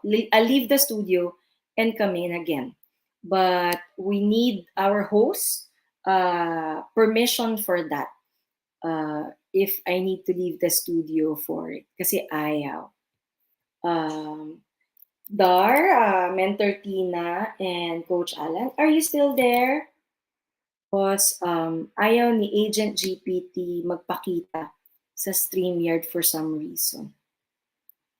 Tingnan natin. I hope magpakita na siya. Kung i-X ako, tingnan natin Ang sabi, you can leave and return daw. O sige guys, I'll leave and then let's see if when I leave and I return and mata-turn on natin si Auto GPT. Let's see if it's just that. But one final, I'll check if kaya na ang sasabihin natin ay Chrome tab. And Chrome tab, let's see, share. Alam nyo guys, okay naman siya. Pero hindi siya lumalabas talaga sa screen. I don't know why. There's a bug. Nakikita ko kasi siya pero nasa backstage lang siya. Baka naman kailangan natin siyang i-bring up to front. Let's see. I'm going to leave and return with Auto GPT in a bit. Ayan! Perfect! Ayan. So guys, ito na si Agent GPT. Alright. So si Agent GPT naman, mag-iisip na siya para sa'yo. So, yun yung gusto ko dito. Gagamitin natin yung comment ni, let's start with Bonnie. No? So, how to practically implement gamification in L&D para maipakita ko sa inyo. Nagawa ko lang dito, smiley or dot. Tapos, ito. How to practically implement gamification in the learning and development modules or training program. Okay? And then, deploy agent. Ayan, nakita niyo nagbabasa siya. Thinking, sabi niya. Thinking. Any possible danger in using AI po or known disadvantages? So far, wala naman ako nakikita. Yung mga doomers, ang sinasabi nila, we have to slow down the development kasi it's so fast. So, I believe the developers naman, they all agree that they now need to slow down. Kasi yung immediate impact nito is pag a few months we're all it can all do our job eh. So ganun kabilis. So I believe the developers, they all agree in responsible development para hindi ma-displace lahat ng tao, because kailangan natin ng universal basic income kung i-displace tayong lahat ng AI. So it's an ethical issue. It's an ethical issue. In such a way na you can actually ask AI how to work around a lot of the things na, na illegal, di ba? And it may give you the answer. So, yun yung ethical issue about it. Will ChatGPT be a reason for a proprietary work become public? That's a good question. Kasi if you have data and it's private data, you need permission from your company, and I'm sure they won't allow it. So the startups will, all the others can use it. Depende, because Japan, diba, they've allowed their government employees, 4,000 sa city ng Yokosuka to use ChatGPT. They've trusted it. And then there are startup founders who says their emails are assisted by AI. But there are multinationals na ayaw nila yung data nila to be used by ChatGPT. And so for that reason, we cannot do anything. Because you are an employee of that company, you need permission to use ChatGPT in your company. Then by the corporation's law, you have to follow. You have to follow in regards to the privacy of the data of your company and not use ChatGPT. Kasi nga, that's right. If you provide ChatGPT with data, which is private data of your company, it is training. Whatever I feed into ChatGPT right now, it is training itself on whatever it is that I'm feeding it. It is training itself. So the answer to that is they are now saying, for example, Elon Musk is saying he's going to sue OpenAI because it trained on Twitter data. And Reddit is now saying OpenAI needs to pay Reddit for training on their data there. So can SME use ChatGPT to improve work output? Yes na yes, in all ways. Like, ang main challenge ng SME is sales and marketing, because that's the first na magpo-provide ng income eh. So you just say, I'm going to launch a product, tell me a product launch, tell me a brand launch, tell me a marketing campaign, give me a content marketing plan, tell me a sales pitch, tell me a sales strategy, all of those prompts. And it'll give you everything you need. Everything you need, infinite. Ayan. So, tingnan natin yung ginawa ni Agent GPT dun sa question ni Bonnie Faye. So, eto, nag-isip na siya, di ba? Yung kay ChatGPT kasi isa lang yung sagot niya. Ito, nag-iisip na siya. So, binigyan natin siya ng goal. The goal is how to practically implement gamification in the learning and development modules or training programs. Sabi niya, mag-research siya, mag-gather siya ng data, mag-identify siya ng specific learning objectives. Si Agent GPT yata meron siyang access sa web. Tapos magko-collaborate siya, sabi niya. Kunyari lang yun. Minsan nagkukunyari ito eh. So yan, ito na yung response niya. Sabi niya, pwede siya into incorporating game elements. Dumiretso na siya. Si ChatGPT kasi hindi pa diretso yung sagot niya kanina. Ito diniretso na niya yung sagot. Sabi niya, magbigay ka ng points, badges, leaderboards. para ma-incentivize mo yung learners mo and promote healthy competition.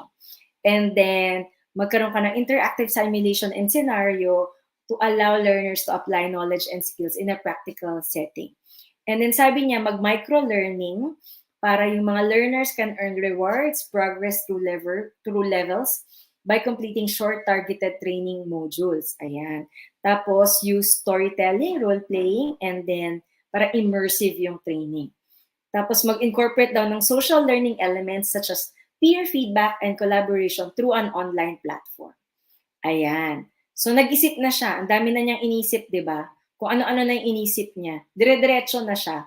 So, identify mo daw yung learning objective mo, appropriate game mechanics, mag-design ka daw ng training program. Ayan. Test and refine mo daw yung training program mo, track mo daw yung participants' progress mo and engagement. Ayan. So, dami na niya yung ginawa. So, yan yung difference niya nila ChatGPT. Si ChatGPT, kailangan mong i-prompt yung next. Although may hack din yun, parang ang hack kay ChatGPT is your first task is your next task. Ganyan. So, ayan. Ayan. Kung ano-ano na yung pinagagawa niya mag-isa. Pero meron siyang, ayan, gumamit ka daw ng game boards, paggawa ka daw ng avatar, ayan, ng digital elements, physical elements daw, cards, tokens, ayan. Tapos gawa ka daw, i-prototype mo daw yung gamification mo. Ayun. So, ito yung 3 steps sa gamification design. Hindi pa natin tinatanong si Octalysis framework, no? So, ayan, i-execute mo daw yung pilot test. Ayan. So, hanggang dito lang siya. Mga ilang runs lang din siya. Pero limited siya. Alam ko pag nag-subscribe ka, I'm not sure kung magiging unlimited siya or what. Ayan. Ayun. So, those are the 2, sabi ni JVC. Most of the HR nowadays are afraid to change. I think isa sa mga factor why there is a resistance to change is because no knowledge. High time for HRs to get trained when it comes to automation. Remember that HR is the face of the company as a whole. Time to beatify, to attract talents and clients. Ayan. Ayan. So, may questions pa ba kayo? Do you want me to run the same question, Octalysis framework, in AutoGPT? Or pretty much naintindihan nyo na how both ChatGPT and Agent GPT works. So, ChatGPT, conducting interviews using ChatGPT. Okay, lipat tayo sa ChatGPT. Stop screen muna tayo. Lipat tayo kay ChatGPT. ChatGPT. Napin natin si OpenAI ko. Or gawa na lang ako ng bago. oai.com.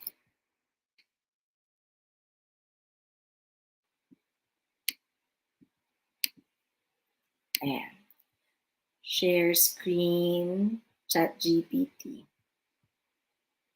And here you go.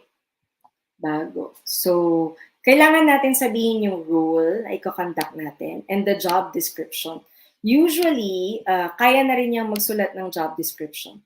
Sabihin natin HR director, yung role na hinahanap natin, no? So, sabihin natin na write me a list of questions I need to ask to interview for the role of an HR director. Ayan. Ayon.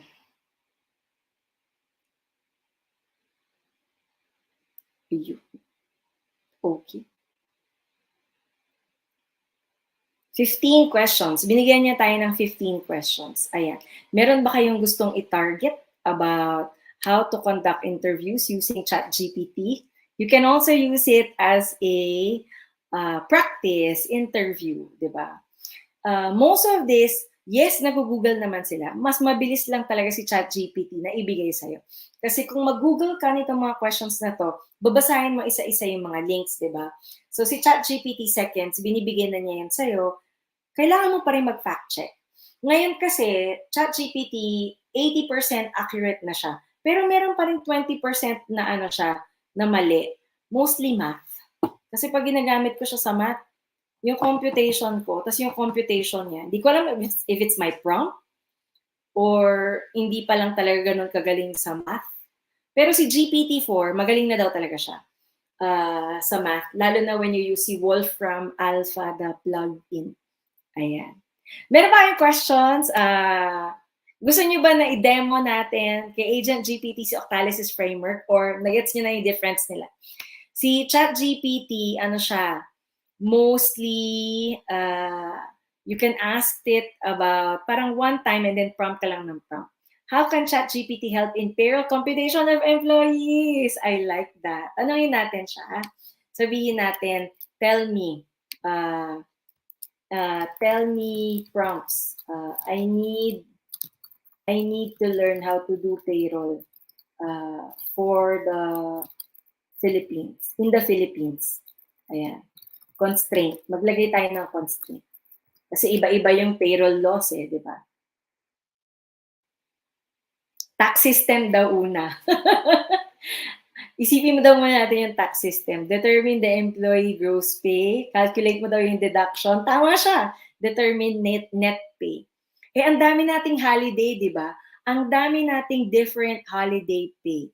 So, pwede ko siya itanong actually. Do you know the Philippines have different holiday pay, overtime pay, night shift differential pay, etc. Can you tell me all of the list of the different pay structures in the Philippines for payroll? Kasi iba-iba tayo, ang daming holiday pay. Ang holiday pay may 50% na ganito. Yung night shift differential may ganyan. Ayan, tama ba? So mga magaling sa payroll, tama ba yung sinasabi niya? Kailangan niya din siya kasing i-fact check Tama ba ng OT natin is 125 to 200%? Holiday pay pa is 200%? Night shift, alam ko tama yung 10 p.m. to 6 a.m. Ayan! Nakuha din niya yung yung service incentive leave, solo parent leave, maternity leave, paternity leave. Ayan. Meron pa kayong question? O gusto nyo i-agent GPT natin? Dun sa payroll computation, sabihin natin na, okay, if I'm going to run a payroll system for 3 employees muna in the Philippines, what do I need to do? Your first task is your next task. Your next task is your first task? What? Tingnan natin kung tama yung prompt ko. Your next task is your first task.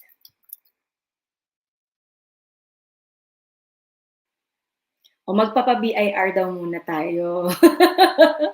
Tapos set up tayo ng payroll system. Gross pay, compute deductions, file and pay taxes. Tapos kailangan daw up-to-date tayo with labor laws and regulations. And then kailangan natin ng checklist ng documentation to set up the payroll system.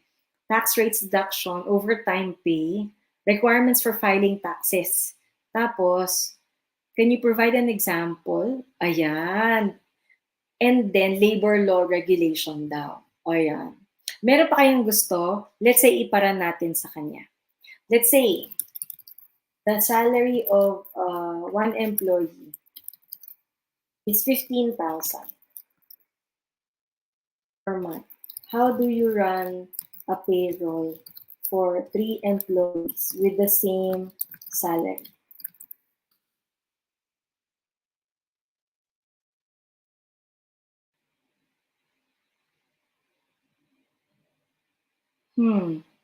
Kung gagawa siya ng Excel sheet, kaya niya kaya? May income tax.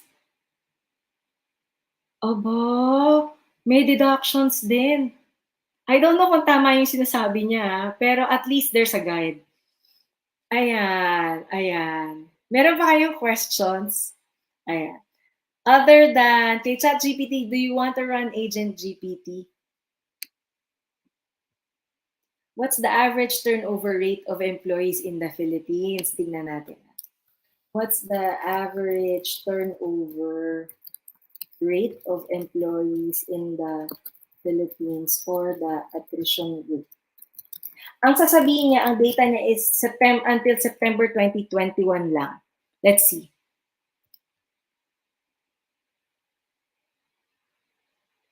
(2019) yung data na binigay niya.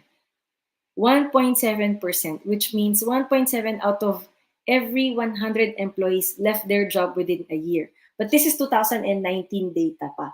Sa BPO daw mas mataas. Kasi sa BPO, ang turnover daw is 30 to 50% annually. Ang government daw, government employees, ang pinaka-lowest ang turnover rate, 1% daw lang sa government. Ayan yung sagot ni ChatGPT. Ayos ba? So, I believe, it's prompt talaga. It's knowing how to prompt. That's the kay ChatGPT tsaka kay AutoGPT, knowing how to prompt. Kay AutoGPT, mag-iisip na siya sa'yo. Si ChatGPT, kailangan mo lang siyang i-prompt. How about po pag may new labor guidelines or advisories, maisasama na din po ba yan sa prompt? Wala pa. Kasi kung GPT-4, ang difference kasi ng ChatGPT, wala siyang web connection. Ngayon, kung magsasubscribe ka, you upgrade to Plus, ayan, for $20 per month. Hindi ako nagbebenta. Wala akong commission dito. I'm just showcasing the technology.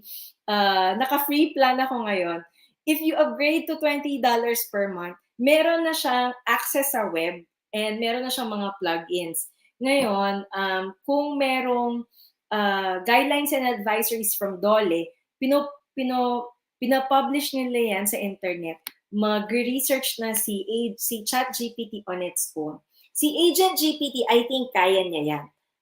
Ano yung pinaka-latest DOLE prompt? Although, I'm not sure kung accurate siya agad-agad. Kasi sa-scrape pa siya ng data. Naghahanap siya online for you. Ganon. So, kailangan mo pa rin maging updated. Yes, kahit text speak. Tingnan mo, magtatagalog ako kay ChatGPT. For example, gamitin natin yung sa DOLE. Di ko alam kung ano ang latest update sa DOLE.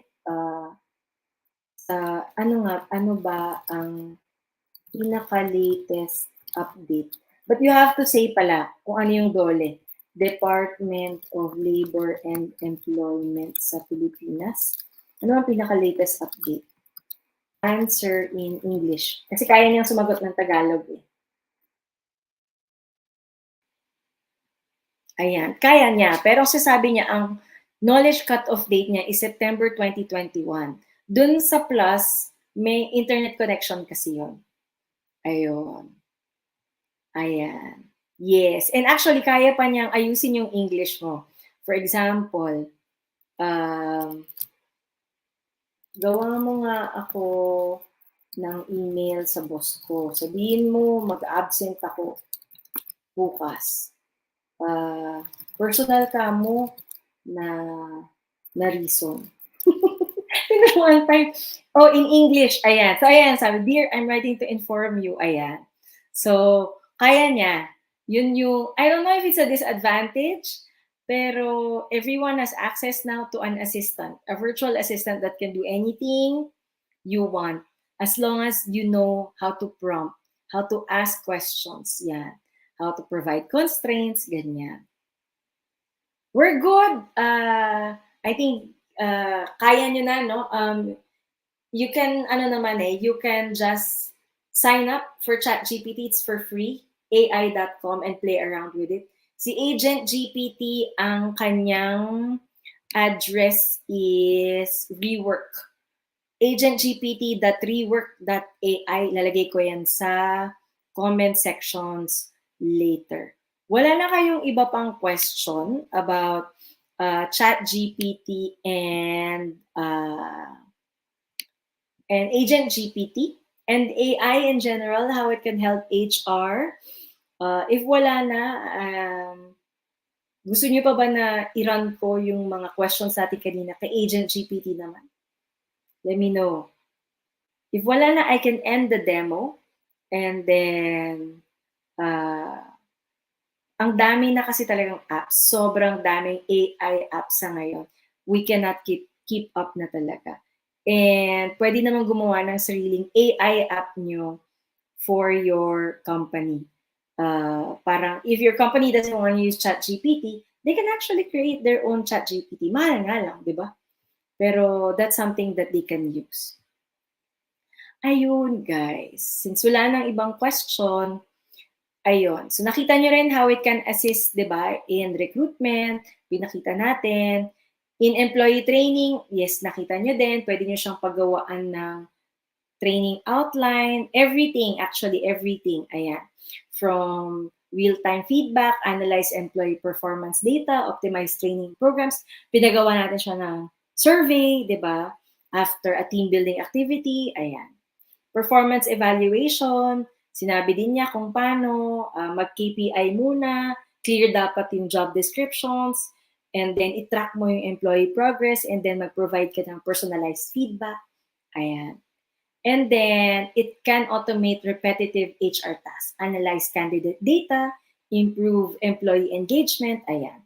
So mukhang yun na lang gagawin natin lahat ngayon. Mag-team building na tayong team building kasi lahat ng kaya na naman niya. Yeah. Important to balance AI and human interaction. Ayun, so I am Bonnie from leadingwithsuccess.com. It's www.leadingwithsuccess.com. That's our website again. And I also have my own website. It's bonniefactor.com. And you can find me in IG, in LinkedIn, on Facebook. Wala pa akong TikTok. Yun lang tatlo. Ayan. Meron ako dati, binura ko. So yun lang. You can find me on LinkedIn, Facebook, and Instagram. Ayan. Ayan, guys. So meron pa ba kayong other question?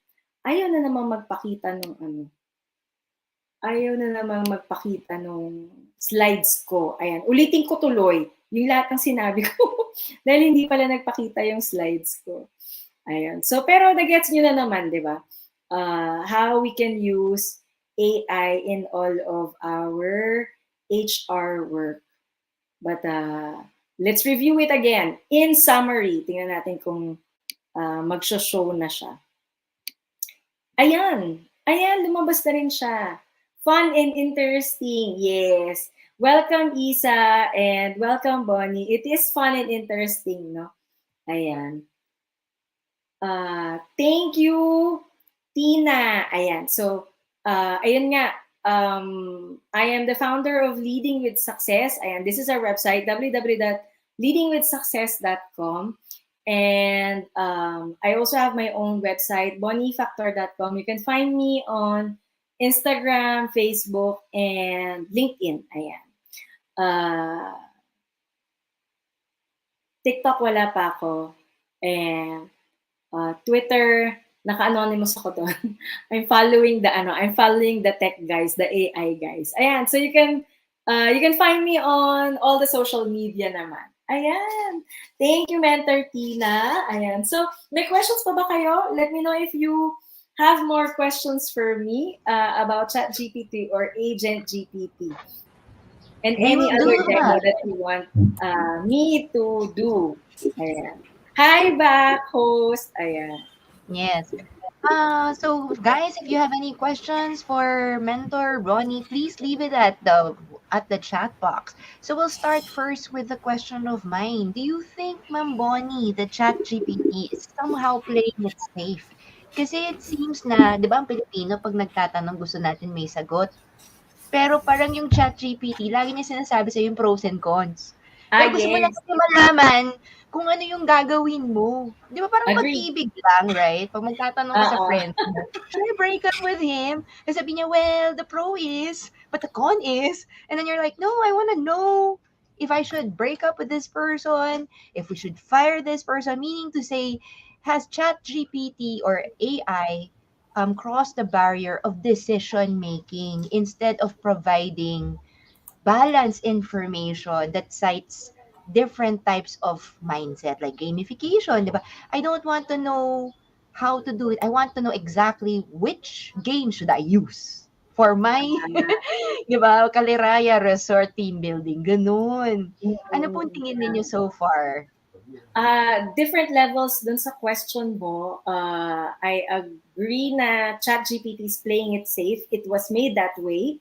And it's also training from our prompts. Ang tawag nila doon sa training is real learning human feedback, RLH. Yun.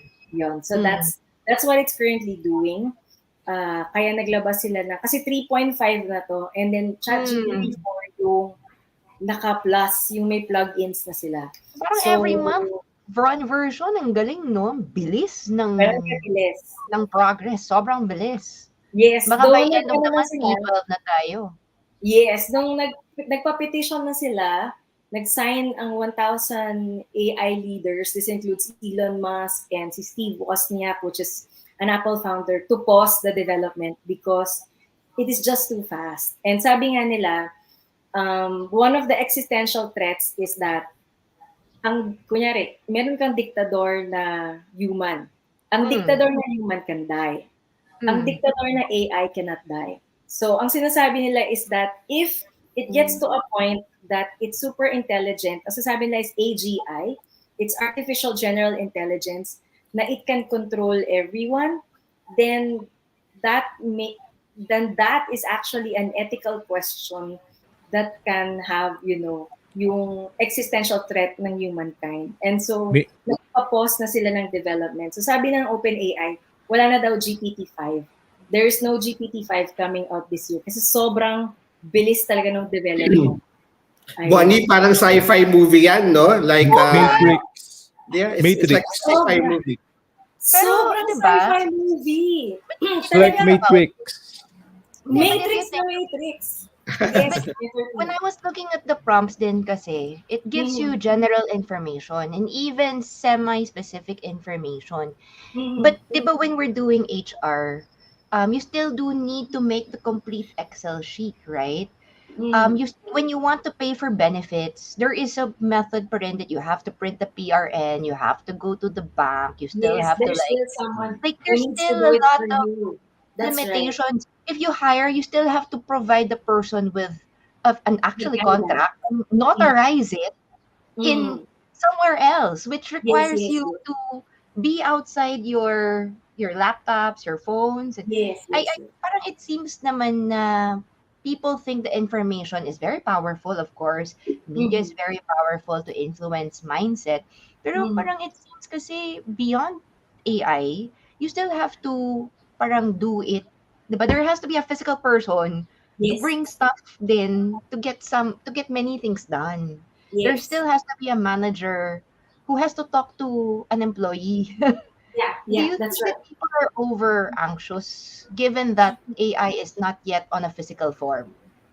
Ang sinasabi kasi nila is, at this point, yes. Oo, diba? If they keep on developing, it'll only be a matter of months. And ang sinasabi nila, humans are not wired in our biology to evolve that fast. Of course. Yeah, and if that's the case, the existential threat of humans is in danger. And kaya pinapause nila yung development because robotics is not far behind. Correct. So you just need to put this box inside the brain of that robot, and it Yun can. nga eh, di Yeah. ba? Why Bonnie, build Terminators? nabasa ko yung moratorium. Ang isa pang sinasabi nila Elon Musk tsaka yung mga leaders ng AI, yung hindi yung baka maging dictator yung super intelligent AI, kundi yung remote possibility na baka mapunta sa maling kamay ang technology. For example, China and other problematic countries right now, they might use it to produce weapons that can immediately destroy mankind. Yun ang sinasabi ng that's Elon also Musk, another possibility. which is a real threat. Kaya Yes. ayaw na nilang palagpasin sa GPT-4 because there is a possibility, very, very, very remote possibility na mapunta sa maling kamay. Yun ang nabasa ko. Yeah. We have a question here, Bonnie. Mm. Do you think getting solutions from ChatGPT easily, people may lose their interest in and also not be hardworking? Kasi nga, di ba? The new generation right now, the generation Alpha, the generation Y and Z, they're Mhm. very into technology, and Mhm. everything is already at the tip of their fingertips. Mhm. Having ChatGPT around doubles the possibility of you can always have everything available to you. Yes, And grabe, no? yeah, given that, ano ba to, magiging tamad ba ang mga tao because of this? My take on Tamad this, mag-isip ha, tamad mag-isip at tamad mag-research. Kasi noong panahon natin, I except think nag-isa pa tayo. nung panahon natin na pumunta tayo sa library, bibili tayo sa Yes, oo. encyclopedia, nag-aano tayo ng mga yung mga ano library code cards, 'di ba? Oo, Ay correct. ano yung Di ba? yung pag-aano pa lang ng library code cards, Correct, napakamahirap na correct. task 'yun. Catalog, Para mga Correct, card di ba? catalogs. yung card Correct, correct, di catalogs, 'di ba? ba? Napakahirap na intindihin 'yun. Mm. But right Totoo. now, the new Totoo. generation would have information at their fingertip. Do you think it will make people lazier? Ang this is what they found out, and this is actually a fun question, no? Kasi nung nilabas si ChatGPT, yun yung inisip ng mga tao, and immediately all the academics are saying, well, now the students are not going to write anymore. They are just Mm. going to let ChatGPT answer their assignments. Mm. There's something that happened after that. So after they played around, they used ChatGPT for their assignments, their papers. The next thing was they created AutoGPT, and people who do not know how to code are now creating apps, AI apps, Yun. because of ChatGPT. And so, yes, there is a possibility that people will become lazier in the area of interest that they don't like. Pero dun sa mga gusto nila, kung ano-ano yung pinagagagawa nila. So that means that there is more freedom for different people to explore more careers. And yeah, that's a disadvantage from the boomers and the Gen Xers na we were stuck with one career for our entire lifetime. Ngayon, I can explore sales, marketing. I'm just going to ask ChatGPT, anong gagawin ko next? Anong gagawin ko next? Anong gagawin ko next? Turuan mo ko. Sabi ng boss ko, mag-execute ako ng ganitong plan. Anong gagawin ko next? So, yung level of experience totally eclipse. Especially if you're a hard worker, di ba? For example, I have an intern who was very hardworking. Tinuruan ko siyang mag-chat GPT. Nag 100 times lang yung performance niya because of chat GPT. Because pag mag-meeting kami, sasabihin ko lang sa kanya, okay, so this is what we need. You can chat GPT this and then tell me in the morning kung tapos na. Tapos sasabihin niya tapos na and then ano yung next natin na gagawin. So, in that way, it's really depende It talaga dun sa increases attitude. productivity. Oo, tsaka kung ano yung gusto talaga nilang gawin. Ilagay mo talaga sila dun sa kung anong gusto nilang gawin. Naghahanap pa talaga sila ng gagawin after it's done. So, it Bonnie, is true. Yeah. I have Yeah. a question. Mm, Making things simpler, how would mm. you explain the difference between ChatGPT and Google to a baby 5 boomer, years to old. a millennial, to a na mga ka-age natin? Anong difference ng mag-research ako sa Google kaysa mag-research ako sa ChatGPT? Sa Google kasi, for example ngayon, mag-demo ako, no, mag-research ako sa Google. Sa totoo lang, yung Google was the latest technology that we had. Eh. I remember nung lumabas yung Google, nagagalit yung mga professors. Eh. It's the same thing. Ang sabi nila, ginugol mo lang yan, ano. Do you remember that? Ginugol mo lang yung mga sagot na yan, ano. Ginugol mo lang yung answer dito sa take-home test natin, ano. Ginugol mo lang yung thesis mo, no. Until it became a legit research criteria na ilalagay mo lang yung links mo sa sa thesis mo. So I think it's not far behind na ganun din yung mangyari sa ChatGPT. So what happened with Google noon is bawal kami mag-Google noon, kailangan sa library or sa totoong libro pa nung unang lumabas yung Google. Pero as time went by, yung mga search results ni Google, sobrang dami na niya. 1, 2, 3, 4, 5, ang titignan mo lang yung first result, di ba? Tapos babasahin mo pa yun, tama ba yung sinasabi nito? O kini-clickbait lang ako nito? ito ba yung hinahanap ko? Tapos ang dami-dami sasabihin. Recipe pa lang di ba? I want a recipe ng adobo. Pagka nag-click ka ng recipe ng adobo, ang dami niya sabihin, ito yung recipe ng lola ko. Tapos, sabihin mo lang sa kanyang recipe. So, ganon din si ChatGPT. Instead of giving you different links, binibigyan na niya sing sagot. Although hindi mo rin siya, kailangan mo ng constraints, kailangan mo ng prompts, kailangan mo ding i-double check. Kailangan mo ding i-fact check, no? Kasi 80% accurate na siya. Pero meron pa rin mga 20% na sasabihin mo na, tama ba yung sinasabi mo? Parang hindi naman. Tapos i-google mo, i-compare mo, ay mali ka nga. Pwede mo nga sabihin, mali ka nga kasi nag-real human RLH at siya, real learning human feedback siya. Ay mali ka nga, nag-google ko, ito yung tama. So, kailangan pa rin ng a little bit of critical thinking kasi 20% pa rin siya wrong pa din siya. So, yun yung difference nila ni Google tsaka ni ChatGPT. Coach Bonnie, Google will give you a lot of links. It'll take you siguro minutes and hours to get what you're looking for. With ChatGPT, it'll take you seconds. Also, you still need to use critical thinking and planning kung paano mo gagamitin yung information na yon na ibibigay niya sa'yo. Ayun.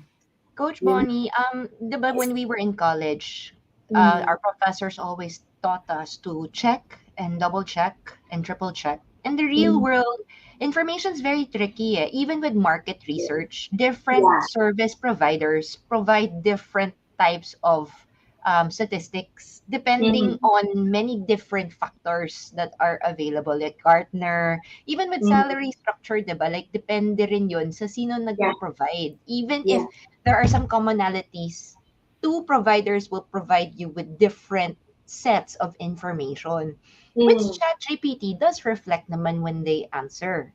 Yeah. Pero sometimes din, 2021 yung information niya kanina with regards to the questions we've had. But we're now in 2023. So using information on 2021, 22, 23 might have drastically different mind thoughts. Is this a problem for people who are looking for a quick solution? Pero yung pala, yung tanong ka ng tanong, minakukuha ka namang sagot, pero yung sagot naman nun, hindi naman relevant. Kasi baka sometimes the information's outdated. Like, diba, with labor codes, 2021, 23 na tayo ngayon. Ang dami nang nangyari after 2 years. I mean, should we just look at ChatGPT for now as a guideline than as a trusted source? Kasi it's very scary then to cite something na nagsasabi ng isang linya. Yeah. Pero we know information's very tricky, right? Like, many truths. There's a lot of truths. There's not a singular truth, but ChatGPT kasi sometimes cites it as a truth. And this is the only, parang, what the best adobo. Ang daming adobo. Pero yung recipe na ibibigay niya, yung sinasabi niyang best. Yes. And pwede mo namang i-feedback yon. And sasabihin naman niya sa'yo na 2019 pa yung last na data ko, 2021 pa yung last na data ko. Though si GPT-4, connected siya sa internet. So, more dangerous. Updated yung niya. So, sabihin mo, give me the very recent update. Yan. Merong There's a comment here. Sige, Alan. I-share ko lang kay Bonnie. Diba, ang ChatGPT kasi walang web connection. But there's a Google extension that will enable it to access web. Kaya magiging recent na rin beyond 2021. We call ang extension is Web Chat GPT. Tingnan mo sa Google extension. When you access that and subscribe to it, magiging web enabled. Kaya ChatGPT na natin. ChatGPT kaya magiging recent yung mga sagot sa iyo. Kaya nakakatuwa dahil kahit na 2021 lang yung kanyang limit, with that na-override niya yung limit na yun. So wala kang binayarang subscription and you have the latest. Yun ang maganda. Meron nga, web ChatGPT. ChatGPT with internet access. Di ba? Oh, yan. Correct, correct. May natutunan ka sa akin, ha? Oo nga. Tama, Ang ganda niya, something. ang ganda. Kasi, um, hindi, nakalibre ka ng $20 a month kasi Tignan latest natin. siya. Itatry ko na ngayon. Oo. We have There a are, question from yeah. Zyrel. Sorry, for JVC. Kino-consider na po ba ng HR na yon na ChatGPT as an alternative for applicant tracking systems and screening CVs? Kasi ang applicant tracking systems, gagawa pa tayo niyan, di ba, ng database, which is usually Excel, or if you have a software, ikaw pa rin yung mag-encode niyan eh. Hindi pa rin si ChatGPT eh. So, kailangan pa rin ng encoder niyan eh. Yun yung difference, di ba? Unless they created a bot na can scrape the data from a PDF resume and then transfer it to a database, or yung mga pinapagawa nila talaga yung mga applicants. Di ba sila yung mga fill out? Oo. So, pwede sigurong i-AI yun. The current... Gagawa ka ng customized yes. mo. Pwede With the mo help of gawin ChatGPT, Yes. gagawa ka ng customized Oo. software for your Pwede. company Oo. na gano'n ang Pwede mo function. siyang Kasi coding, kaya niya mag-coding eh. Correct. Yun. Pwede mo siyang i-algorithm to be an Yun. AI database. Oo. Pag ganon, Kani, ano na siya? Oo. Parang ChatGPT for recruitment na siya. Pero Oo. sa ngayon, hindi siya replacement. Parang guide lang talaga siya. It's a Google It's a search talaga ang pinaka-ano niya. Si Google search talaga yung pinaka parang naging replacement. Ang Kasi ito gusto na ko sa kanya, Ma'am Bonnie, no, yung Yes. capability niya to code. So example, yung mga Jasper na yan, yung mga even C++ or kung ano pa mga languages, Python. kaya niya gawin. And if you have an IT guy na pwedeng i-integrate yung mga codes na yon na nilabas ni ChatGPT to enhance your local software, abay, ang galing-galing na ng sarili yung system because of the help of ChatGPT. So it's a tool. It's really a tool. Yeah. Zyrel is asking if Google Bard is the same as ChatGPT, and if they are not, which one is more reliable? Si Google Bard, alam ko, it was shut down and then revived again now. Kasi And it then didn't yung- work. Yeah, It was parang not very reliable. the interface, the back and forth, isn't as seamless as ChatGPT. So they shut it down. Nirevive nila ngayon. Tapos, ang revival nila kay Bard ngayon is it's a coding partner. Parang si Bing.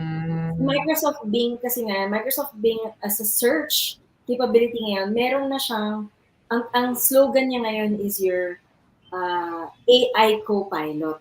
So si Bard, ngayon ang revival niya ngayon is coding partner na siya ngayon.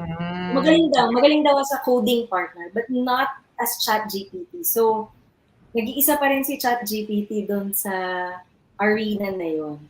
Ayan. Yung mga users ng Canva, meron sariling AI ang Canva. At matutuwa ka, if you are going to make a PowerPoint presentation using Canva, tutulungan ka niya gumawa ng content.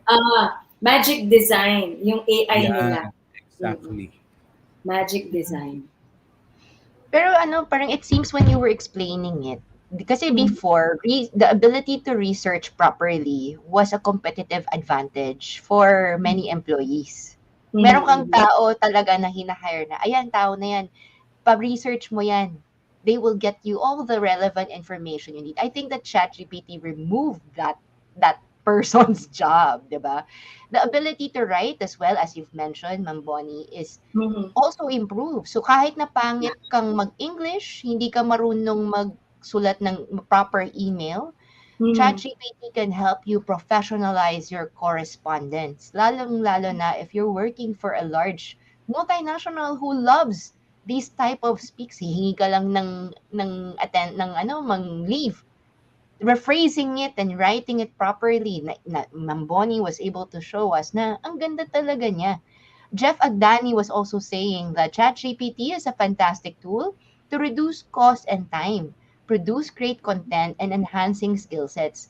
So as Ma'am Bonnie has shown us, it Mhm. can remove certain hard work, yung busy work, to Mhm. leave Mhm. you with more time to do better things.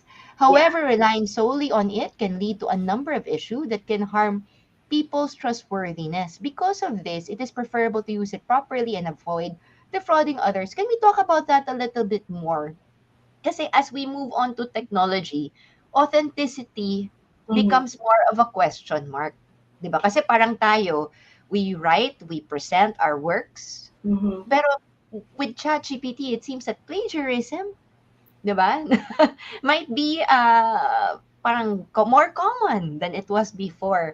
What are your thoughts with being your presenting your authentic work and not plagiarizing on other people's contributions, and how to defraud, yung how to stop people, how to remain professional by Mhm. not defrauding people going forward? Any thoughts?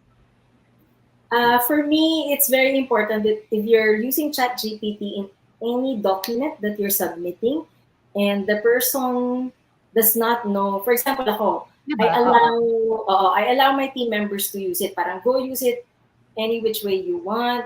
I can check your work, and if they're correct, I correct it, I edit it, even if it's from ChatGPT. So I don't Mm, mind. Kasi mm, bumibilis lang yung mm, trabaho. Kasi mm. instead of me fixing yung mga challenges English. nila, Mm, si ChatGPT na yung nagtaayos nun. Kapag may mali pa rin, galing kay ChatGPT, then inaayos ko pa din. So for me, malaking, it saves me time. time as a leader, checking my team members' work when Mm, ChatGPT can check it na naman. And then pagpasa sa akin, syempre chine-check ko pa din. So, mm, that's one. Alam ko kasi, parang go use it whatever you want and whenever you want to use it. So, that's one. Tapos, pangalawa, if you're going to submit it like that and the person that you're submitting it to doesn't know that you're using ChatGPT or AI, then tell them or mm, ask or tell or say or have a mm, disclaimer or in your email say email written assisted by ChatGPT, di ba? Kasi mm, yung mga founders ganun na daw yung ginagawa nila, nakalagay email written assisted by ChatGPT. So meron na silang disclaimer na it's not just me, a human being who's writing to you. I am assisted by mm, ChatGPT. So that for me is a very ethical way to use it. So that's second one. First is the leader saves time pag pinagamit na niya kasi hindi mo na i-check yung mga ibang bagay. Pangalawa, pero i-check mo pa din, di ba, at the end of the day. Tapos pangalawa, sabihin mo na you're using ChatGPT talaga. Oo. Kung mm. ayaw, magagawa, boss mo yan. Hindi pa Kasi, AI yung boss mo, tao pa din. So, di ba, yan, kailangan mo talagang, kailangan mo maging honest, di ba? And then, sabihin mo talaga naman, written, assisted by ChatGPT. Third is, use it as a structure and as a guide, not as the one who really wrote it. And how you're going to use it is, make it ask you questions. Make it write outlines lang. Then dun sa outlines, make it ask you questions. Sagutin mo lang yung mm, questions. Then you mm, have mm. whatever The written report. report. That's how to use Yeah. it ethically as a guide. Yeah. Mm-mm. Kasi Yun, so nakakatakot, di those ba, are in college, choices. if you plagiarize, you get a 0. You actually get kicked out of school if you plagiarize, if you copy and paste. The We've had challenge right now universities. is they haven't developed any AI detection app that is Bonnie, they actually did na. effective. They did already. I Not as saw this. successful. But, I, I I, I mean, saw this. I saw this documentary where ChatGPT was being used in Stanford, and then yung mm, mga na-identify nung proctor nung teacher, Mm-hmm. alin dito yung galing sa ChatGPT. Tapos Mm-hmm. kasi magkakapareho sila ng tawag dito ng Mm-hmm. thought process. ng So sulat ng style at saka yung content, nagsulat. Yung content, pare-pareho. pare-pareho Mm-hmm. sila. So, pinaulit sa kanila. Parang binigyan sila ng, you need to, you need to Redo. You need to Tama. redo this, ganyan. Pero Mhm. Bonnie, we're already up to the hour. It's already past 5 o'clock. We would need to get your last few words from you on this very interesting topic on how artificial intelligence is changing the landscape of work, and how artificial intelligence can actually be a tool to really help human resource professionals and people leaders in being better at work. Ayun. So, I guess my last words will come from Greg Brockman. I believe Greg Brockman is the president of OpenAI, and he said that AI literacy is now one of the core skills that we need to learn because it's here to stay. And we need to really work with it. There's no stopping the development. They're just pausing it, but not entirely stopping the development of AI. And so it's really here to stay in the coming months and years. It's just going to get exponentially faster in new technologies and updates. And if it leads to AI getting our jobs, then that means that we really have to be AI literate in order to work side by side with AI. Human plus AI equals exponential productivity. And then, kapatid, so someone is asking how can we attend a seminar from you for more extensive ChatGPT workshop or training?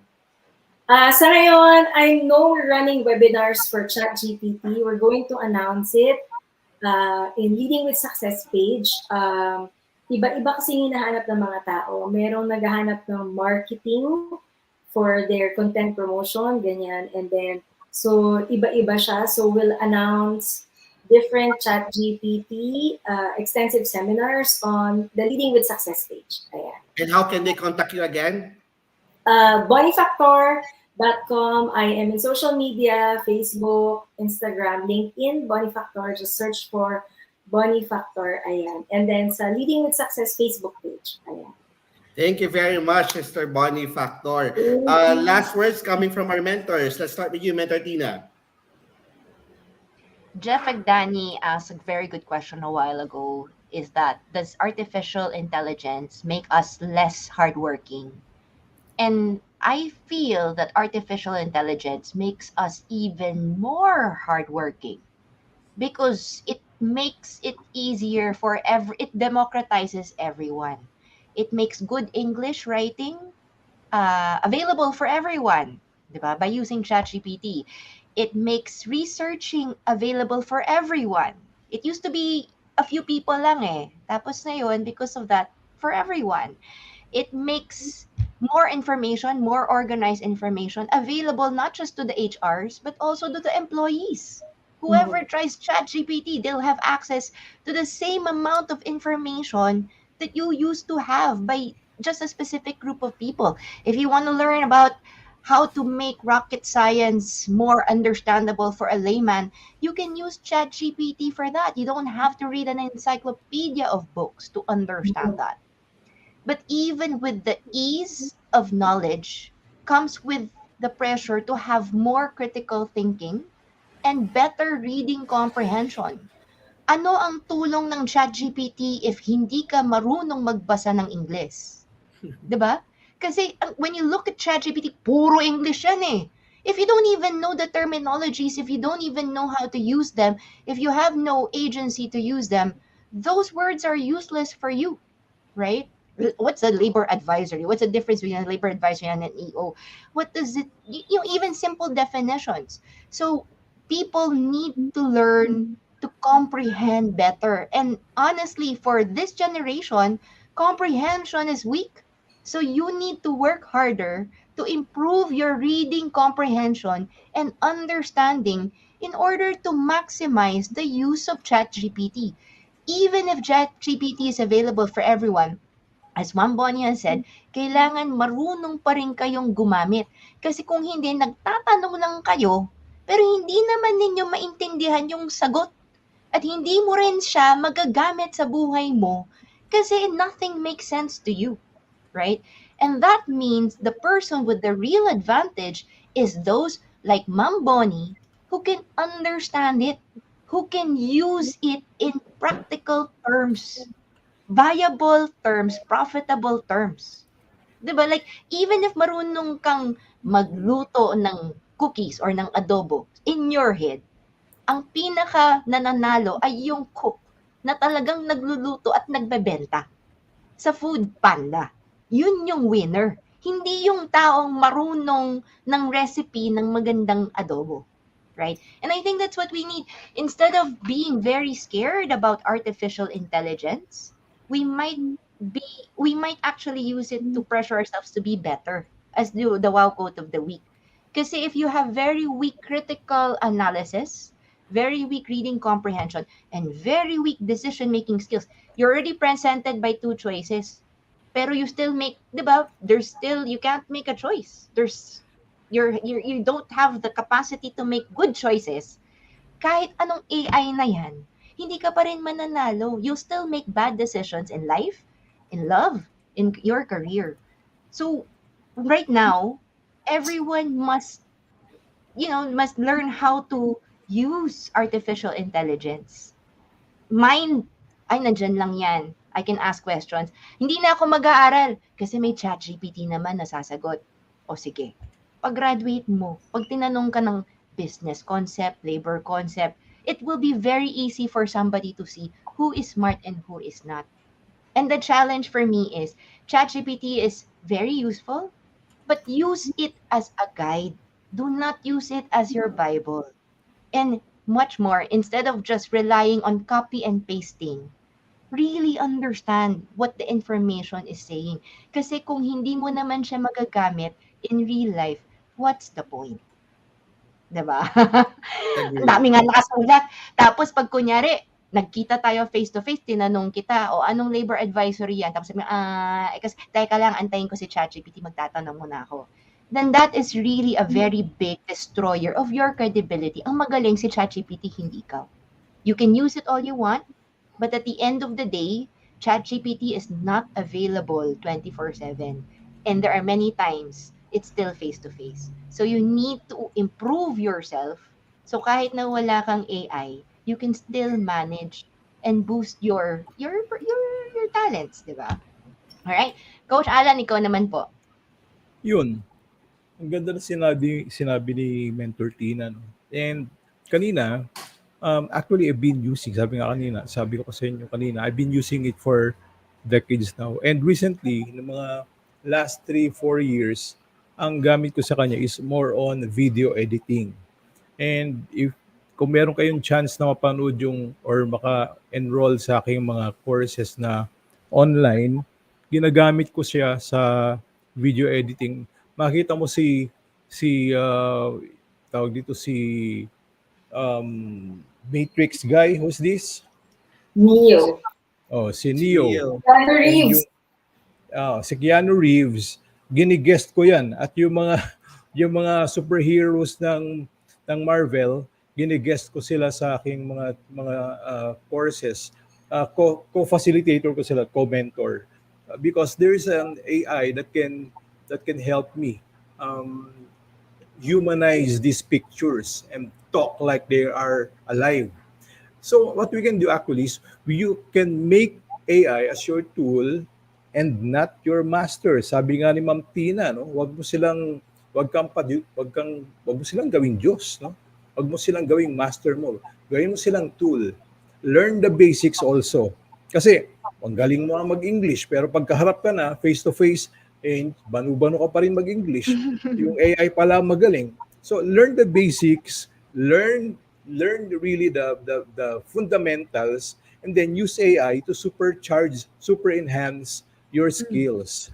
Dahil pang ano lang yan pampapogi, pampabilis ng trabaho, pampaganda ng trabaho, pampa-intelligent, pero actually, yung basic knowledge, kailangan mo pa rin matutunan. Like, doon na-invento ang calculator, maraming professor ang nagalit na mga estudyante gumagamit ng calculator. Bawal mag-calculator kapag nag-exam. Eventually, na-realize na, ba't natin pinahihirapan ng mga bata? Andiyan na nga yung technology.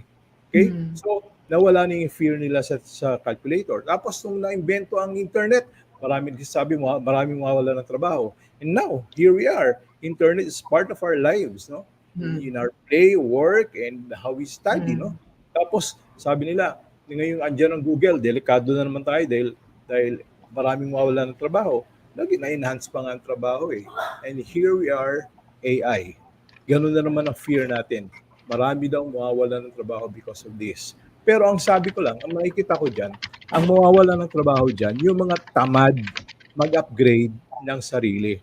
Yung mga tamad na matuto. Sabi nga, di ba, Kaizen, continuous improvement, continuously learn. Okay? I'm now using it in my arts, AI-assisted art. Pero hindi niya pwedeng angkinin na kanya yung work ko kasi yung prompt engineering, yun yung hindi makokopya ng kahit sino. Kasi when you say prompt engineering, original yun. Kaya yung in-output ng ng Mid-Journey, ng Blue Willow na yan, hindi kayang i-output ng iba dahil ako lang nakakaalam ng sarili kong prompt. Kaya pwede ko i-claim na akin yan. Okay? It is not plagiarism. Same with ChatGPT. ChatGPT is only as good as how intelligent your prompts and questions are. Pag bobo yung tanong mo, bobo rin si chat. Pero pag very intelligent yung tanong mo, very intelligent din si chat. At pag trinain mo siya ng maigi, ilalabas niya yung gusto mong lumabas. At nandoon yung originality. At sinasabi ng developer nito, yung output mo sa akin, sabi niya, is yours. It is not plagiarized. And you can claim it 100% as yours. Kaya, walang plagiarism kung lumabas yun. Kaya lang, magkakaproblema ka pag pareho kayo ng question ng classmate mo. Pareho kayo ng prompt. So, your prompt should be original. Your prompt should be yours alone para original din yung output. In fact, meron akong ginawang HR song, HR theme na bago-bago ko, ilalabas ko sometime. Ang ganda. AI assisted yon. Now, isang sabi ko kanina, don't fear AI. Embrace it. It cannot make you irrelevant even in the years to come. Why? You have human skills that AI doesn't have. Number one, love. Hindi siya marunong ng love. Kaya lang niya emulate sa facial expression yung robot na babae. Kaya lang niya emulate sa expression niya, pero wala siyang feelings of love, compassion, empathy, forgiveness. So wala siya yun. Hanggang sa ilang taon pa. That is why, since we all HR professionals have these skills, hindi tayo mawala ng trabaho. Dahil AI hindi marunong ng love, compassion, empathy, and forgiveness. Except na lang, kung isa kang HR na mechanical at walang puso. Yun lang po ang sabi ko dyan. So, let me leave you at that, yung quote na invento ko. AI is only as good as how intelligent your questions are. Yun lang po. Thank you. Thank you very much, Mentor Alan and Mentor Tina. Ako, my key takeaways to the discussion with Coach Bonnie is, number one, sabi nga, the technology, AI, robots, ChatGPT, these are equalizers because people who are coming from prestigious schools, coming from private schools, will have the same knowledge, can have the same knowledge as people yung mga nasa public schools, di ba? They, as long as they have access to the internet, they'll be able to have the same knowledge and information that this private schools, that these big multinational companies would also have. So it's a great equalizer. Second is that ChatGPT, AI, robots, and all of these new technologies, it does not make us lazy. It makes us think more on what can we do more as humans to be more prepared when this technology catch up with our needs in terms of technology. So if these tools catch up with the technology that we need, what more can we do as humans, di ba? What more can we do to be better, to improve ourselves? Yung kasi sinasabi ni Mentor Tina at ni Mentor Alan, technology will only be based on how good you are as a person with regards to gaano ka kasipag, gaano ka katalino, and gaano ka logical mag-isip. And I think lastly, we should not be afraid of technology because technology is something that would make us in terms of productivity, in terms of engaging our employees, in terms of be creating more valuable reports to our leaders. It helps us in our work. So let's embrace new technology and let's continue to learn from technology. That's my key takeaways. And again, maraming salamat po sa lahat ng nanood, nakinig, at sa lahat ng mga manood, nakikinig sa mga team replays dito sa HR Cafe, Usapang Trabaho, Buhay at Iba Pa. See you next week for episode 132. And we will continue to provide this valuable program to you guys because we believe that we're advancing not only the knowledge, technology of HR, but also we are advancing all Filipino workers in terms of how can we be better. So maraming salamat po and have a great Sunday. God bless. Bye everyone. And